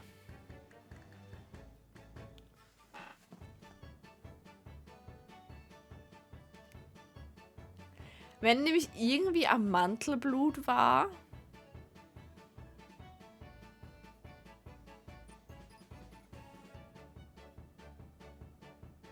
Ne, war das ein. Anna hat gesagt, das ist ein Lederhandschuh, ne? Hat nicht Gilted Lederhandschuh getragen? Wenn er das angefasst hat. Nachdem er Mason getötet hat, dann könnte es Masons Blood sein. Sagen wir mal Mason. Thrice Fried Mason? You don't sound very sure of yourself the way you trailed off there. Well, it was 2 months ago now, that case. And of course, I never met the victim, so I'm struggling to remember his name. He was definitely thrice fired, though. The victim of the omnibus case? Yes, his name was indeed Mr. Thrice-Fired Mason. But that would mean that his blood stain was left on the ticket 2 months ago. Yes, I think it was. Gina brought this ticket here to Windybanks yesterday. I'm struggling, suggesting that the blood... struggling? What? Suggesting that the blood stain was already on that at the time. So, it's a smear of blood from the time that Mr. Mason was killed 2 months ago. Something else is coming back to me now. Mr. McGilted was also wearing leather gloves that night. Da, genau das, an das habe ich gedacht. Wegen den Lederhandschuhen, weil er gesagt hat, das sieht aus wie ein Lederhandschuhabdruck. Big Brain! Ey, ich habe auch Mason gesagt.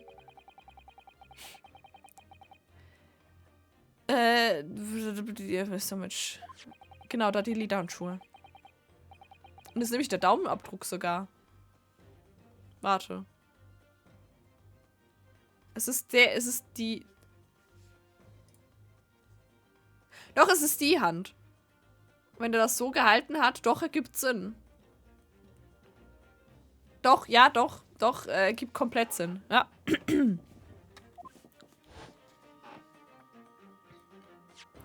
It certainly does look like a leather-gloved thumbprint, this mark.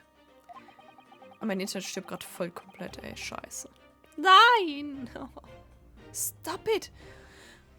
But we know that McGilted had no injuries at the time anywhere on his body. From which we can conclude that any blood on the glove belonged to the victim, Mr. Mason. Mr. Naruhodo, you sound like, just like Mr. Sholmes. Mine is the quirky slip-ups, I hope. Yes, I think you're right, Bruno. Und ich glaube, dass das Blut da an der Wand ist die Frage. Ist das Blut von Sholmes, der angeschossen wurde? Oder ist das Blut von...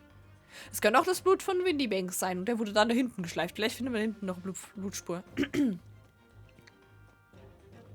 Very well. Let's make a note of this. Okay.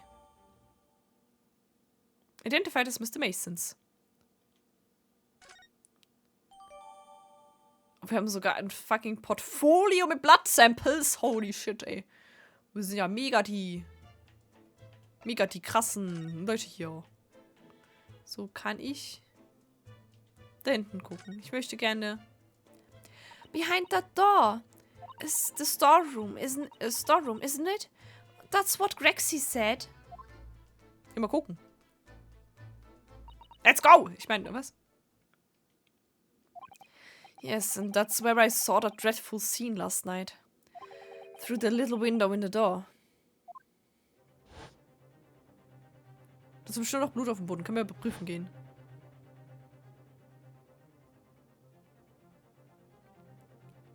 Mr. Windybang, face down on the floor with Gina beside him. As the accused legal representative, you have the right to examine the scene, Mr. Naruto. We must make it throughout the investigation. Yes, of course. And we will. Behind that door. That's the real scene of the crime. Don't worry. If there are clues in there, I'll find them. Kann ich echt das da unten angucken? Nee. Kann ich jetzt da hinten mich bewegen? Ja. Star Room.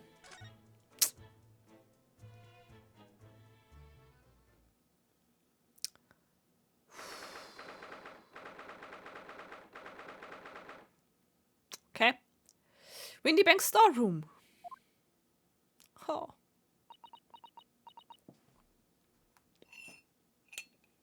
Ah!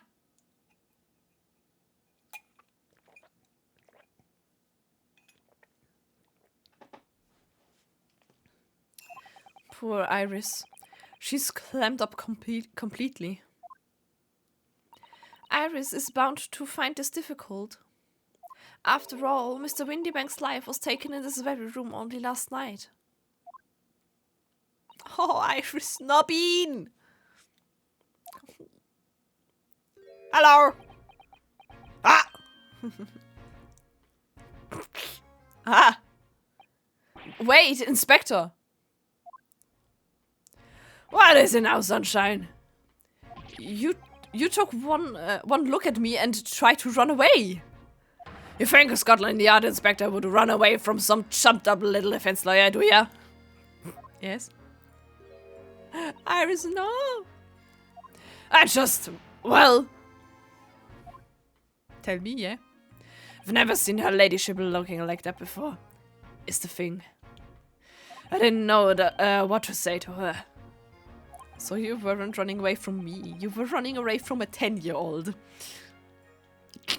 Gut. Ich meine, was? Ah.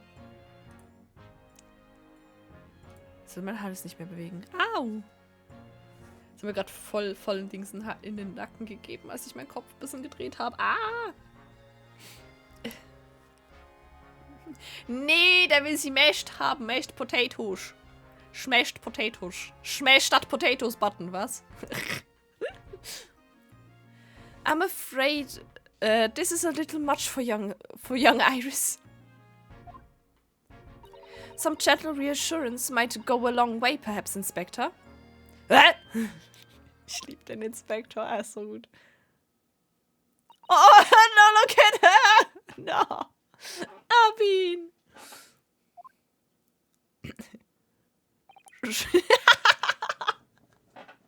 Taris, no.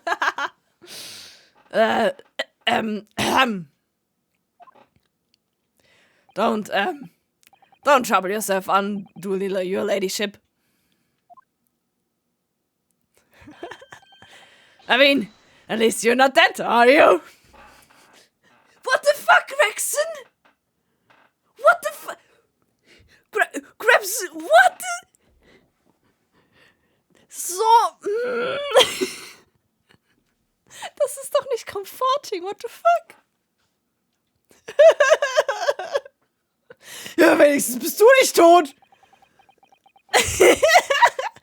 I don't think that went very well. Alter. Gregson. Why? Look, I'm in the middle of an investigation here, Sunshine, and I told you not to get under my feet. Einfühlsam wie ein Presslufthammer. Yes. Oh Mann, ey. Oh. Great. And we have investigations to do ourselves. Yes. I'd like to hear more of what the socially inept inspector has to say. Oh, Hurley. And then inquire into how Mr. Sholmes' operation is going. Hey, kann ich mir den Blutfleck angucken? Ich möchte mal wissen, was das für eine Farbe ist. Ein Hinweis! The police have marked the position of the body with a chalk line. Chalk.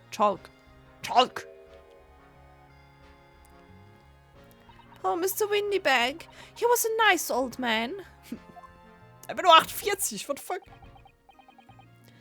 Well, he was shot just once through the heart. Most likely the fellow died instantly. Merken? Instantly? Weil vermutlich, es könnte sein, dass das Blut da drüben von ihm ist. Das ist jetzt blau und schlau? Klar, immer. He wouldn't have felt a thing. Immerhin. Spritz mal mit deinem... Dings mit deinen Chemikalien-Gedönsens. I don't know, was es genau ist. Du hast es mir nicht erklärt. Das must be his blood then. Ah! Mach mal da deine Chemikalien drauf. Ich will gucken, was das für eine Farbe leuchtet. Lila. Ich meine was? I don't like to ask such a wrenched time, at such a wrenched time, Iris, but I wonder if perhaps... Don't worry, Susie. I'm ready for action. Papum. Und? Blau? Ja, okay. Gut. Das heißt, das Grüne muss Sholmes sein. Oh, no! Oder so. Keine Ahnung, wer es sonst sein soll. So now we know the color the chemical turns when it reacts with Mr. Windybank's blood. Blau. Es ist doch blau und schlau. Ein Hinweis! Scheiße. Doch blau und schlau. Oh Mann, ey. Also es ist blau und wir sind schlau. Haha. Okay, lassen wir das. Oh Mann, ey. And it doesn't match our analysis of the bloodstain we found in the main shop. No, but let's add this sample to the others we've already collected anyway. Portfolio has been updated in a court record. Nice. Das ist die Pistole. Ist das seine Pistole? Ist das die Kiste? Look at all these articles that have been deposited. The room is stuffed full of them. I can't believe how many there are. A bicycle, a gramophone, musical instruments, even some enormous paintings. Look. Blau und lila wird aber nicht grün, oder? Nee. Ich denke, grün könnte Sholmes sein. Könnte Sholmes Blut sein. Which is... Das macht jetzt nicht unbedingt besser, dass das, wenn das wirklich Sholmes Blut ist, dann ist es so... Gut. Pieces of different people's lives quietly gathering dust in here together. There's something very peaceful about the atmosphere in here. Or at least there would be, if not for the chalk outline on the floor and the policeman shuffling around. Windybags ist adelig? Ja, klar. Not much I can do about that, Sunshine. Sorry. Da ist eine Kiste, die ist offen, oder? Wurde was geklaut? Out of all the articles in the storeroom, this is the only thing that shows any sign of being ransacked. Ah! What is it, Iris? That's the box filled... the box file... That's the box file that my manuscript was being kept in. Moment! Oh? Iris' unpublished story, The Hound of the Baskervilles. Der regt sich jetzt einfach für immer über den Inspektor auf. Oh no! Surely that's not what all this... Doch, nee. Oh no.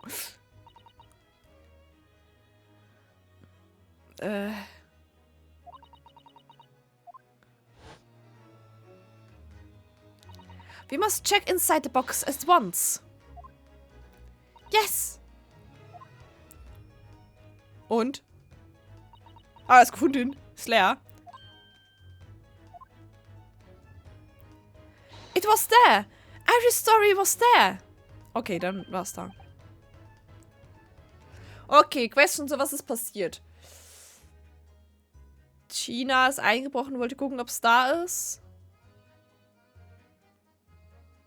Keine Ahnung, ich weiß nicht weiter. Er hat sie erwischt. Aber die anderen zwei waren irgendwie auch noch da. Und haben das dann... Framen sie. Keine Ahnung, ich weiß noch nicht. Really? It was? Well, that's good news, isn't it, Iris? Yes. I mean, of course I believe Hurley when he said he deposited it here, but still. It's a relief to actually see it. Really? Because that's not a very well hidden throne. Es ist pink! Bayern. Okay. Ich gehe schon.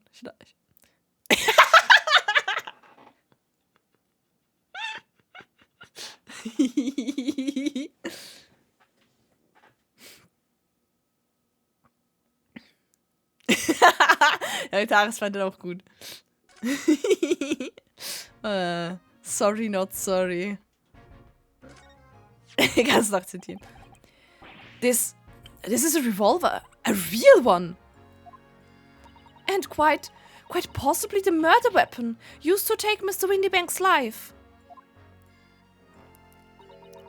What's the matter, Susie? You and Bruno look like you're about to faint. Well, it's just that I've rarely seen a gun in the flesh. And I've had issues with guns in the past. But anyway, we saw Mr. Windybank with this yesterday, didn't we? Das ist nämlich seine. Ja. Die nur einen Schuss hatte. It must be the same gun.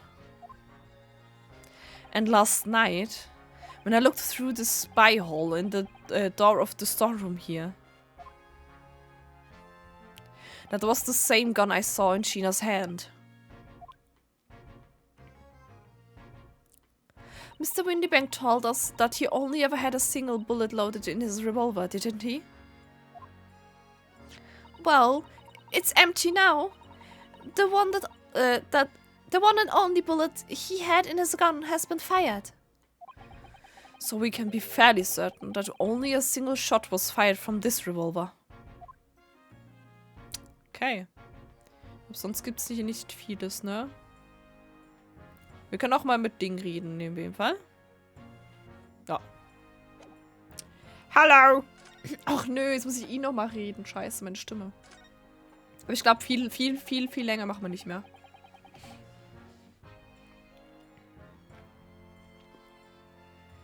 So, Inspector, what do you make of the crime scene here? Pshaw! Okay. You've got eyes, haven't you? Use them!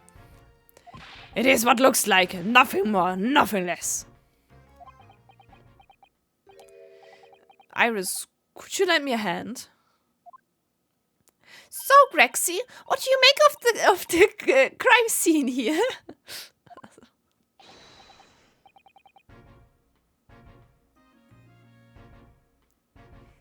Ich glaube, die haben wirklich, reingeschaut.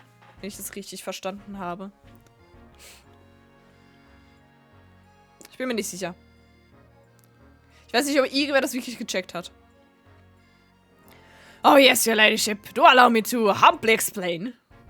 Last night, and shortly after the hour of 1 o'clock in the morning, Scotland Yard police attended the scene.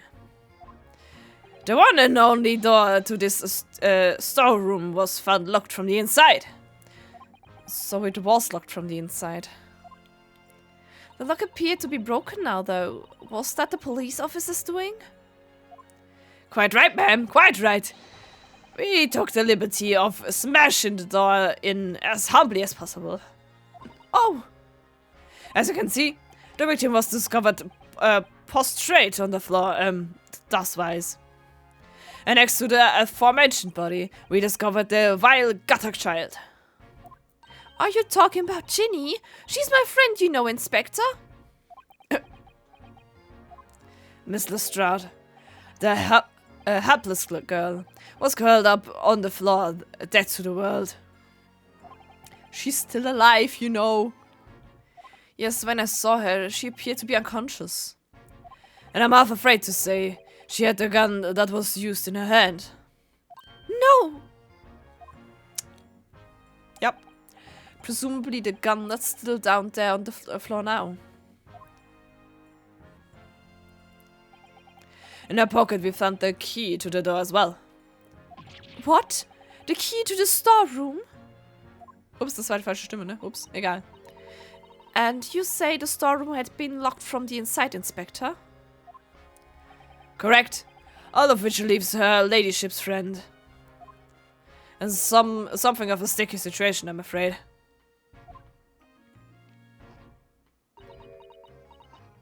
Obviously, my personal opinion is that it's all some sort of misunderstanding. Of course it is, Inspector, of course it is. Natürlich. Hey, wie geht's den Scholms eigentlich so, ne? Rexy, do you know anything about Hurley? Is the operation finished? Is Hurley alright? Is he? The thing is, don't mince your words, Inspector, please. You don't mean to say that Mr. Sholmes is... No. The operation's done and dusted. It's just that, well... Out with it!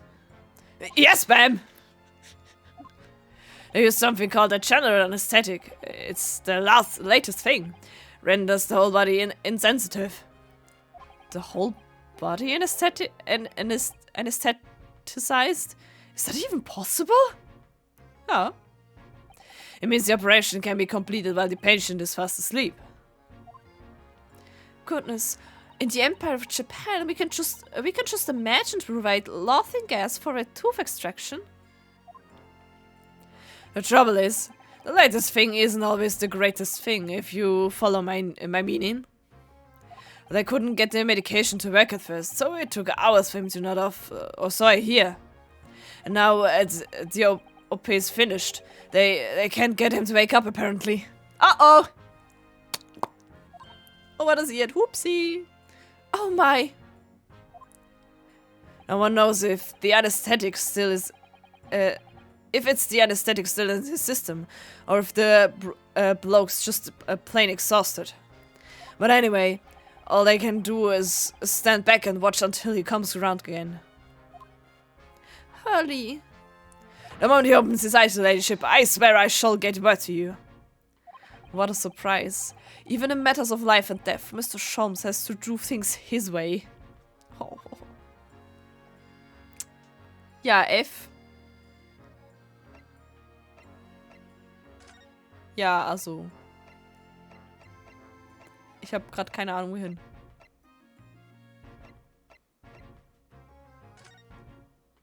Wohin?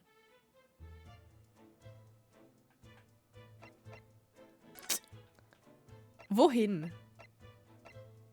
Nochmal ins Hospital? Nee. Wohin? Help! Wo muss ich hin? Ich ist verwirrt. Baker Street. Ich weiß nicht wohin. Tja, dann... bevor ich jetzt meine Stimme noch mehr kaputt mache. Sage ich einfach, wir beenden das hier. Wie speichere ich nochmal? Save! Save, please.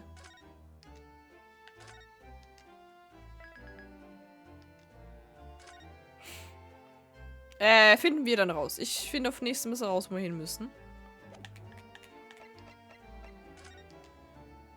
Nochmal speichern. So. Aber dann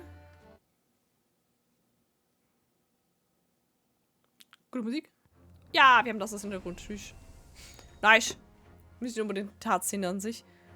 Würde ich sagen, ich bedanke mich fürs Zugucken. Ich hoffe, es war unterhaltsam. Und ich wünsche euch einen schönen Abend und hoffentlich bis morgen, wenn ich mich wieder komplett verwirre in Final Fantasy 12, I guess. Es wird lustig. So, ich muss mal gucken, ob irgendwer online ist.